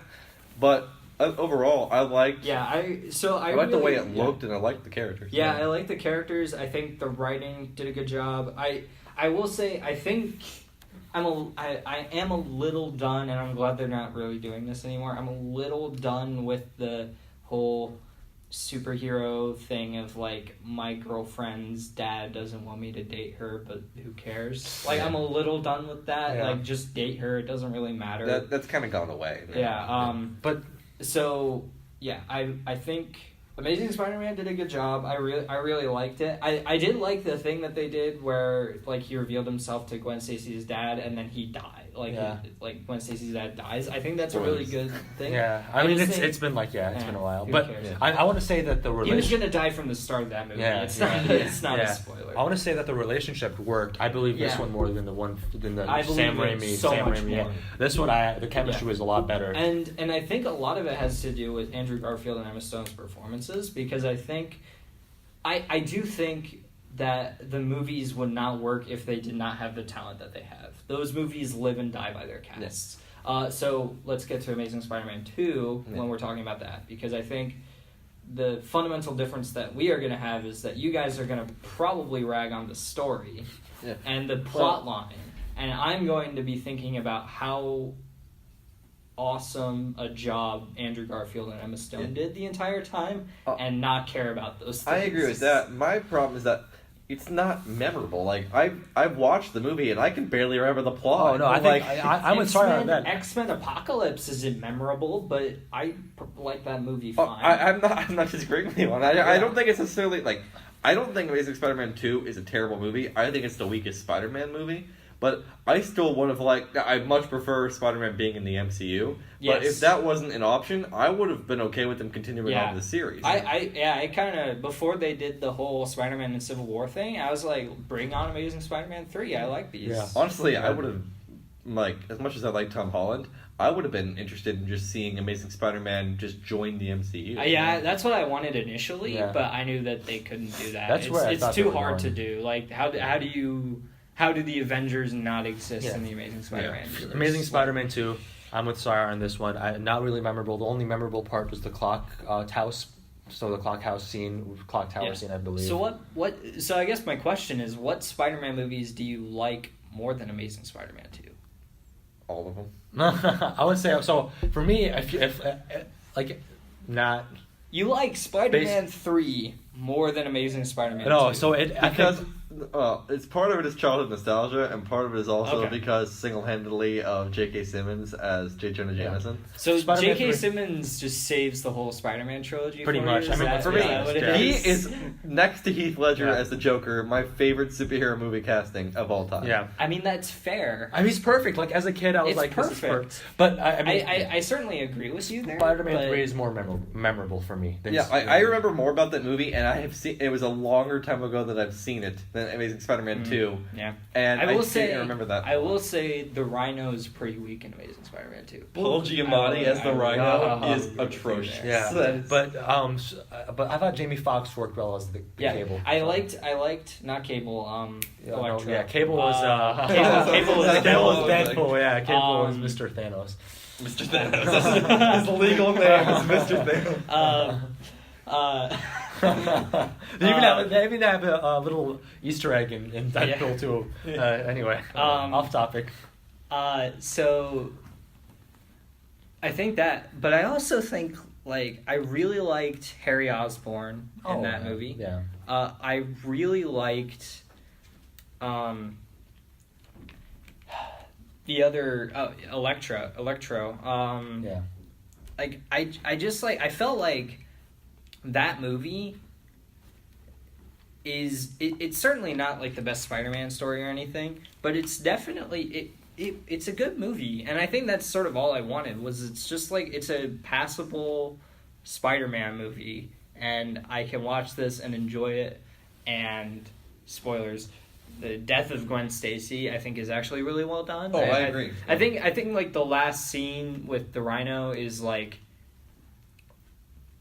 I like it more as a return to the return of Spider-Man than I do Spider-Man versus Rhino, which I think is what they were trying to do with it. I thought Rhino was a cool character growing up. I always liked his character, but that's not how I saw him, and that didn't work for me. I was more interested in the Vulture, them sort of. I'm just glad that that's a good segue. Anyways, before we go into that, I was glad that the series didn't end on a cliffhanger, because they had ended they kind of did with the end credit scene spoilers of shadowy man walks by and you see the Doc Ock arms and you see the Vulture wings and all that. I get that, but at the core, what's gonna happen to Peter Parker? They were gonna do a Sinister Six movie. I don't know if you guys remember. Oh yeah. But they were gonna allegedly do that. might still, but I doubt it. I think this Venom movie is gonna bomb all hopes of Sony's. This Venom movie is gonna kill any plans of there being anything. I think there's a very good chance that Tom Holland. I know that there have been rumors about Spider-Man: Far From Home being the last MCU Spider-Man thing. Yeah. I think there's a good chance that Tom Holland is gonna play Spider-Man for 20 years. I don't think necessarily that means that if it's out of the MCU that Tom Holland stops. I think that just means that it's no longer. That's a good point. That he's not going to be in Avengers movies. That you're not going to see Tony Stark pop up or even really mentioned in the sequels. Which it could work. Yeah. Well, just don't do the on and off again thing with Mary Jane. Mm-hmm. Just don't do that. Yeah. So, anyways, I think that's a good time to stop Amazing Spider-Man. Let's talk about Spider-Man: Homecoming. Will this include Infinity War and Civil War? Yeah. Well, so we should probably talk about Civil War. Let's give a blanket spoiler warning, because I think we have to talk about the ending of Infinity War. Absolutely. Oh man, dude, the way that Sandman faded out, I don't feel so good. Well, that scene. that whole scene. Spider-Man 3, that was a really heart-wrenching. As much as I enjoy all the Spider-Man movies, even though I have criticisms of the other ones, I really enjoy all of them. Sure. Spider-Man has always been, next to Wolverine, of the Marvel superheroes, my favorite Marvel superhero. And so, with Tom Holland, just a kid who you really identify with, you feel for him. He's one of the best characters, I think, in the MCU. Yeah. And I like watching him. To me, he is Spider-Man. Yeah, I think that's something that Marvel really got right with the casting, is he feels like Spider-Man. Yeah. And I know that that's a really corny term nowadays after Spider-Man PS4's come out, but I do think that that Tom Holland was perfect because he nails the quirkiness while not the like cringe, not having the cringe factor. Yeah. I don't think Homecoming is the best Spider-Man movie, but I do think that Tom Holland nails. Yeah, Peter that's Parker. Spider-Man PS4 is the best Spider-Man movie. I think Anyways, his appearance, there isn't really much to talk about in Civil War because he's not really in it a whole lot. But I was excited. I remember. It got me excited when I saw it. Every scene he was in was a great scene in Civil War, which is a movie full of great scenes. So it's, Homecoming, Homecoming, I liked. I thought it was almost too much of Peter Parker. Almost, we didn't get a whole lot of Spider-Man in that. At least to me. I can understand. I think that's because we were getting the Peter Parker growing up to be Spider-Man. Yeah. Is what we were getting. Yeah. And I think Infinity War is really where he became Spider-Man. Yeah, he was Spider-Man in Infinity War. And I really do hope we also get, as much as I enjoyed the Iron Spider suit, I want him to go back to a real Spider-Man. I think there's a good chance that we get that. I think he's gonna come back to life and he'll look at. I think there's gonna be a joke, because spoilers, people are coming back to life in Avengers 4. Maybe. Obviously. The contracts are out. Well, I mean, yeah, Spider-Man Far From Home, it's not like it's shooting right now. I mean, they've already pretty much shot. Also, we're going long on this because it's the Spider-Man special. Yeah, it's the Spider-Man special. Oh, yeah, if you guys stayed this long, you're interested in what we're saying. But so, anyways, Spider-Man's coming back to life in Avengers 4. I think there's a good chance that there's a joke where he comes back to life and he's in regular clothes and he looks at the Iron Spider suit and he's like, I died in that, and he goes back to the regular suit. I think that's what's gonna happen. I think he's not gonna want to be in that suit. Yeah, that's what I think. I legitimately think that's gonna be the joke. Is he's gonna look at the suit and be like, yeah, I died in that. I don't want to be in that suit anymore. Yeah. And he's gonna go back to the regular suit. I actually think that's what's gonna happen. I don't know if it's gonna be the same suit as what was in Homecoming. It'll be like a slightly upgraded version of that. But it's not gonna be Iron Spider. White Spider. Yeah. So, we're gonna find out that the whole Spider-Man Far From Home, Homecoming arc, is just a prequel to Spider-Man PS4. Yeah. So Spider-Man, I'd be okay with that. Spider-Man Homecoming.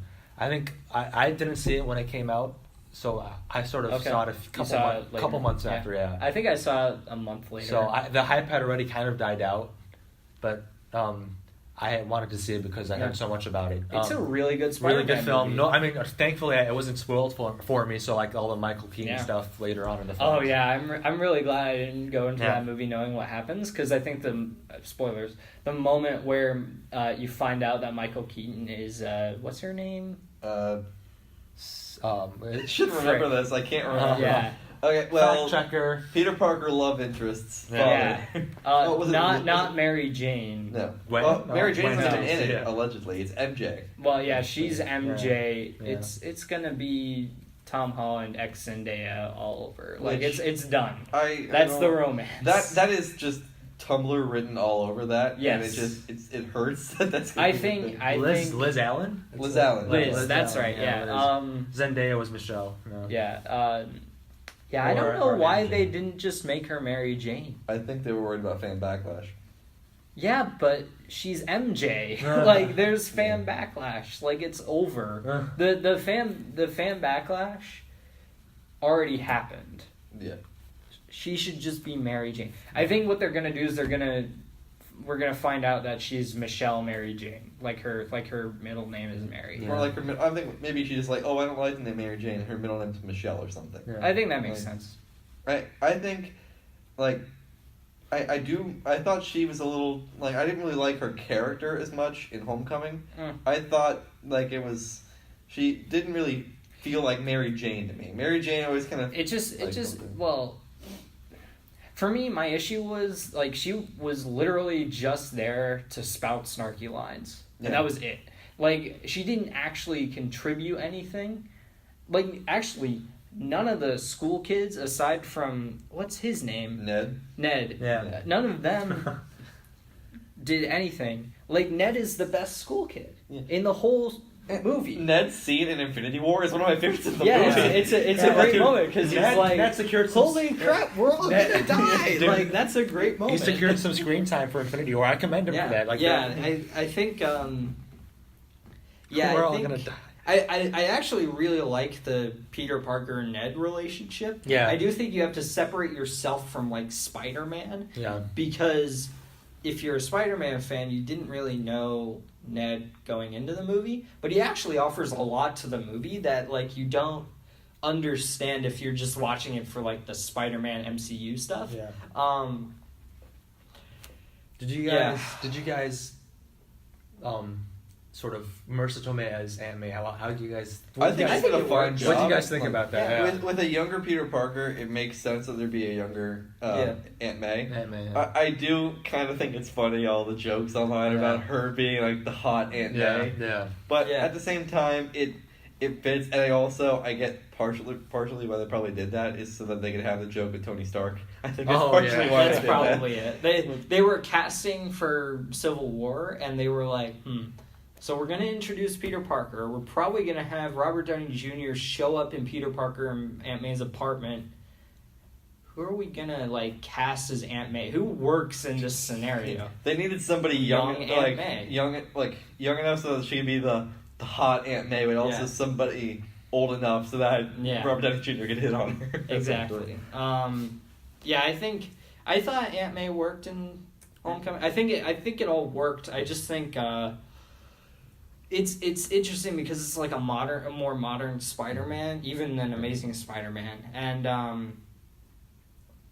the one major hurdle to get over with this MCU iteration of Spider-Man is if you are a classic Spider-Man fan of like the classic era and you go into this expecting Spider-Man as you know it, you're going to be disappointed. Yeah, because it's not Spider-Man. MJ is not the MJ who you remember. Gwen Stacy is nowhere to be Gwen found. Stacy's does not apparently exist that we know of. They'll do Spider-Gwen. Yeah, so Spider-Gwen will pop up, and we also Harry Osborn Harry Osborn isn't. The Osborns aren't even. Yeah, the Osborns are. Which I kind of like that. I don't because we had similar. Yeah, they'll appear down the road. Yeah, I'm sure. But I liked how they left them out for this particular. I think there's a good shot that the end credits scene of Far From Home is like the Osborns. Well, I think he might meet Harry on this trip. What if in Avengers 4? Robert Downey Jr. shakes hands with Norman Osborn. Not gonna happen. No. But that'd be pretty cool. It'd be cool, but it's not. That'd be cool. But I want to talk about Donald Glover and how he was supposed to be. Wasn't there supposed to be a live action? Miles Morales. The Easter egg is that Donald Glover's character in Spider-Man: Homecoming is Miles Morales' uncle. Yeah. And I think that's just cool. a fan pleaser. That's not gonna. Yeah. Or at least now I'll leave anywhere. I think that works. I mean, they did the thing where the kid in Iron Man 2 is Peter Parker. Yeah. So like, they did that thing. They could do a thing with Miles Morales. Yeah. They've proved in Spider-Man PS4 that doing Miles Morales in the same universe as Peter Parker works. Yeah. Because we're having just a sort of segue. Yeah. We're having Into the Spider-Verse. Yeah. Which looks amazing. I mean. Yeah, I think I've been not skeptical. I have been like curious about Into the Spider-Verse for a long time. Because they released that trailer in 2017, I think. Late 2017. Yeah, late 2017. I think it's going to be, I don't know, I'm going to love it. I think now that the second trailer has come out and we have seen all of the different spider people. Spider people. Yeah. I think is a good way to put it. Yeah. Sort of the different variations of Spider-Man. Yeah. Well, they're not all people here. They're not all we people. Have pig. So I'm gonna look at the IMDb page. I don't have internet on my. So I'll post images of what we're talking about. So the animation looks really good. Yeah, the animation looks awesome. So it kind of some of the stuff I saw in the trailer sort of reminded me of a stop motion animation. I hadn't even thought it was stop motion for some particular scenes, but it's not. Yeah, it's not stop motion, but its animation is different than. So I think. First casting I want to get into, even though it's not Miles Morales, is John Mulaney as Spider-Ham is so perfect. I did not know that it was John Mulaney and then I saw in the comments that it was John Mulaney, and I freaked out because it works. The casting is great. So well. Like Nicolas Cage as Spider-Man Noir is perfect. Yeah. I love that. Yep. It's so good. Yep. And people who see this movie, I think, are gonna, because like, I mean, a lot of the time, parents who probably think they know Spider-Man or whatever, they're gonna take their kids to go see this because I mean, it's an animated superhero movie. Yeah. Kids are gonna go see this. Yeah. So Kingpin too. And well, before we get to that, I think people are gonna be surprised when they go to see this, expecting your regular Spider-Man. Yeah. Like I still remember going to see. I don't remember what movie it was, but they played the first trailer before it. And when he takes the mask off at the end, people are like, "What?" Yeah. So I think people are going to be surprised when they see modern Spider-Man era stuff pop up, like Miles Morales, Spider-Gwen. People are going to be like, "I don't know what any of this is." Yeah. I think this movie has the potential as kids are going to be able to watch it and like it, but parents are going to be able to go with their kids and they'll find a really cool Spider-Man movie. I think what's just amazing about this movie is superhero movies have come so far and become so big. This movie, I would never have expected this movie 10 years ago to exist. This movie does not deserve to exist. I would never in a million years believe that an animated movie about the Miles Morales Spider-Man featuring Spider-Gwen and Spider-Ham, as well as Spider-Man Noir, and not to mention exist. Anime Spider-Man, where the spider, the dashes, the anime girl that shows up, where she's like... I don't know nothing about this iteration of Spider-Man. So just some of the casting. Nick Cage's Spider-Man Noir is great. John Mulaney, Spider-Ham, still freaking out about that. Shameik Moore, who played the lead character in Dope. I think that's pretty good casting as Miles Morales. I think that works. As the father. Oh, I didn't know that. Is that right? Mahershala Ali, he's I think. I didn't even notice that. He's playing the father, I believe. Is Aaron Davis... No, that's not father. Wait, Ultimate Protector, or what? Or no, Ultimate Prowler? Prowler? Yeah. Well, whatever it is, having Mahershala in it is good casting. Mahershala Ali, good casting. It doesn't matter who he's playing, it's gonna be good casting. I thought he was the father, never mind. Haley Steinfeld as Gwen Stacy. I thought she sounded familiar. Yeah. I know her from... Ender's Game. Oh, I know her. She was in the remake of True Grit. She was pretty good. That was a really good Jake Johnson is Peter Parker. I've not seen... Wait, Jake Johnson or Johnston? Johnson. Let me see a picture of him. Johnson. Yeah, he was in a couple of things. Oh, he's right. Like he's funny. I think having him as Peter Parker it's an interesting move, but it's not. To me, Peter Parker is going to be how Tom Holland acts. But as an older... Nah, it's Yuri Lowenthal all the way. Well, as an older Peter Parker, Jake Johnson is a good fit. Yeah. Especially for the tone they've set up in this universe. Yeah, and especially from the trailer I saw, he looks really good. But I've seen Let's Be Cops and some of his other stuff. And he's good on New Girl. New Girl as well. Going back to the sitcom conversation, New Girl is one of the few that I'm actually like, I can tolerate this. Yeah, okay. Liev Schreiber as Kingpin. Really? Yeah. If you don't remember a guy who played Sabretooth in X-Men Origins. Yeah. Do you think we'll get any Daredevil Easter eggs or cameos in this movie? I want it so bad, but it's not happening. There's no way. Yeah, Daredevil's too dark for them to reference. There's no way. Also, they don't have the right to do that. No. This is a Sony-only movie, so they couldn't. Yeah. There's no way. Although there are tons of references in this movie. It's gonna be Wreck-It Ralph with Spider-Man. That's what it's gonna be. I remember that Batman animated show where this. I don't know if you remember this when you saw it, where they go sort of go into different versions of Batman. And do you remember that one? Yeah, and I really loved episodes like that, and I'm pretty sure there were some. They did something like that in the Ultimate Spider-Man cartoon. Yeah, that's where right. He went into. Yeah, I was gonna say that too, but I always enjoyed those episodes. I thought they were. I think that just because we don't see them in the trailer does not mean that more Spider people don't pop up. Yeah. I think Spider-Man 2099 is gonna pop up. Yeah. You're gonna Tom Holland has definitely voiced lines in this movie. Oh, Tom Holland is going to pop up. I would honestly not be surprised if Tobey Maguire pops up. I think Tobey Maguire. I really hope that Andrew Garfield is in this movie. Honestly, it would be so. Sony would never do this, but it would be so cool if each of the other Spider people pop up, but in an animation style that is reminiscent of their characters. Just have Spider-Man just from Tobey Maguire Spider-Man just going down. Yes, I want it so bad. Just an animated version of him walking down the street like freaking Saturday Night Fever. I want this movie so bad. Could imagine in this movie, this will never happen.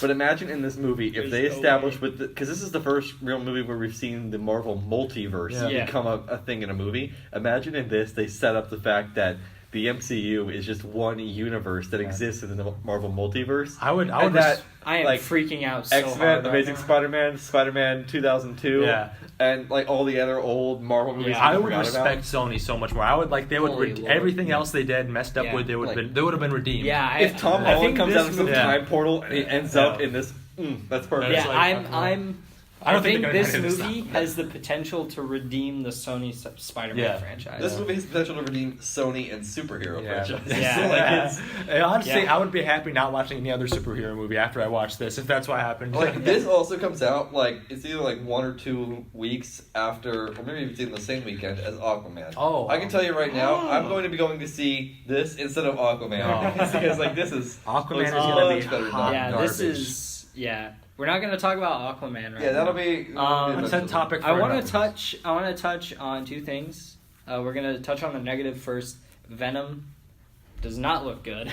I mean, it's getting horrible reviews. It's getting horrible reviews. Getting bashed. Which I feel bad for Tom Holland. Tom Hardy the most, not Tom Holland. I kind of hope that they do with Tom Hardy what they didn't do with Andrew Garfield, because I think that's a good idea, casting Tom Hardy as Venom.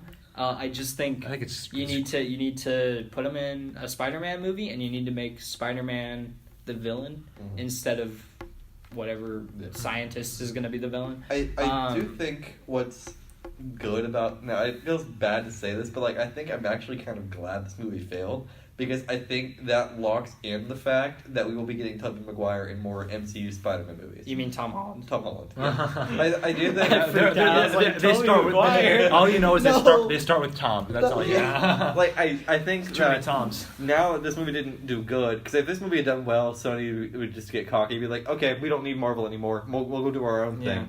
And then they'd eventually inevitably screw it up again. There's no way this... I kind of hope that Sony just keeps making more animated Spider-Man movies. Yes. That'd be great. Think they do that, they can make up their box office money there and just share... And also, the Spider-Man solo films, Sony still makes those. They just get input from Kevin Feige. The only stuff that Marvel owns with Spider-Man is his appearances. Yeah, they get input from Kevin Feige, and Kevin Feige is like, hey, make it like an MCU movie, and we're like...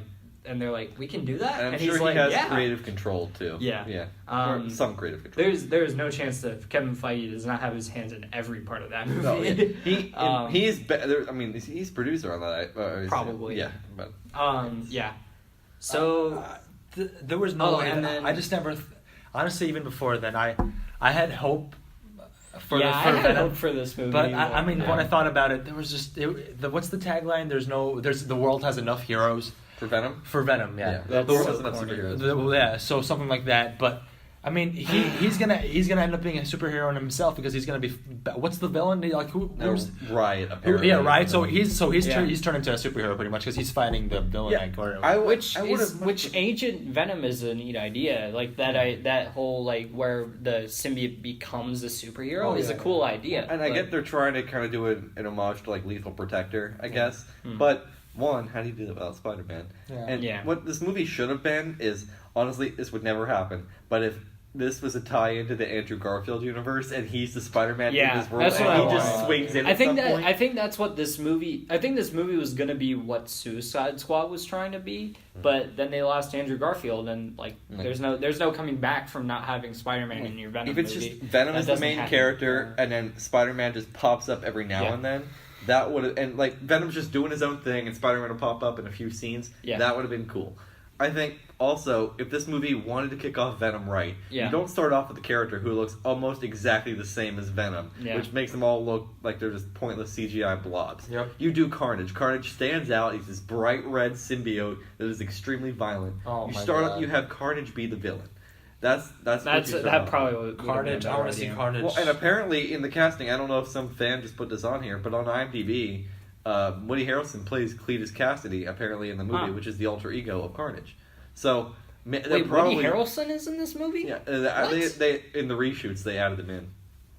Wow. Oh man, Woody Harrelson. I mean, man, poor Woody Harrelson. I love this movie now. Let's go see Venom. A Carnage. I just want to see a representation of Carnage on a big screen. This will never happen. I know I said it 6 times in this episode, but if they did Maximum Carnage, turn that comic, it's way too violent. It'll never happen. Yeah. But if they turned Maximum Carnage into a movie, that would go see that right now. I think it's way too violent. The second I heard The Punisher. Carnage goes on a murder spree in this. The second I heard Venom was PG-13, I was like, this is not going to be. Well, and allegedly they cut out Tom Hardy said this in an interview that with Riz Ahmed. They cut out between 30 and 40 minutes of footage from this movie, which makes me think that that footage was cut because they wanted to eventually tie it into the MCU, and if it's R-rated, you're not going to get an MCU cut. Yeah. But now that the movie did trash, you're going to get the extended symbiote cut on Blu-ray, and it's going to have in 30 to 40 more minutes, and it'll probably be better? Hopefully better. Oh, man. So we've gone incredibly long. Yes. I want to give, maybe 5 minutes to Far From Home.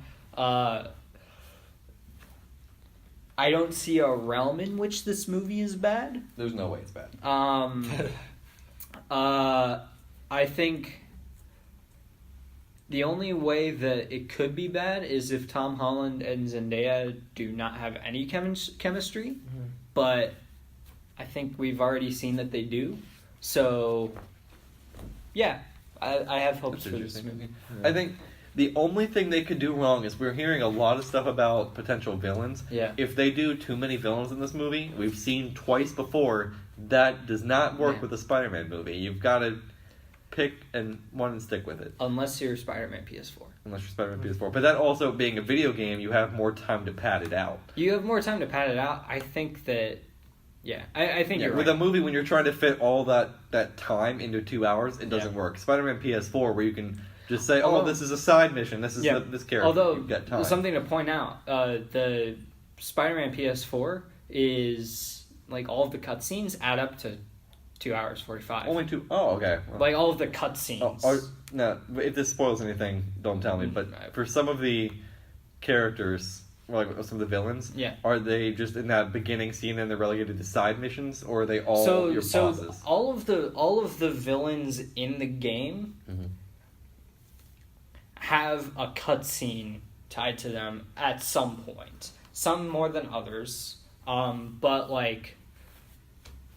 I think all of the villains are they're not the main focus all of the time, but I think they're all well serviced. And I think I can't say much more without spoiling it, but yeah. Is there any cameo from any other Marvel superhero that you can tell me without spoiling anything? No.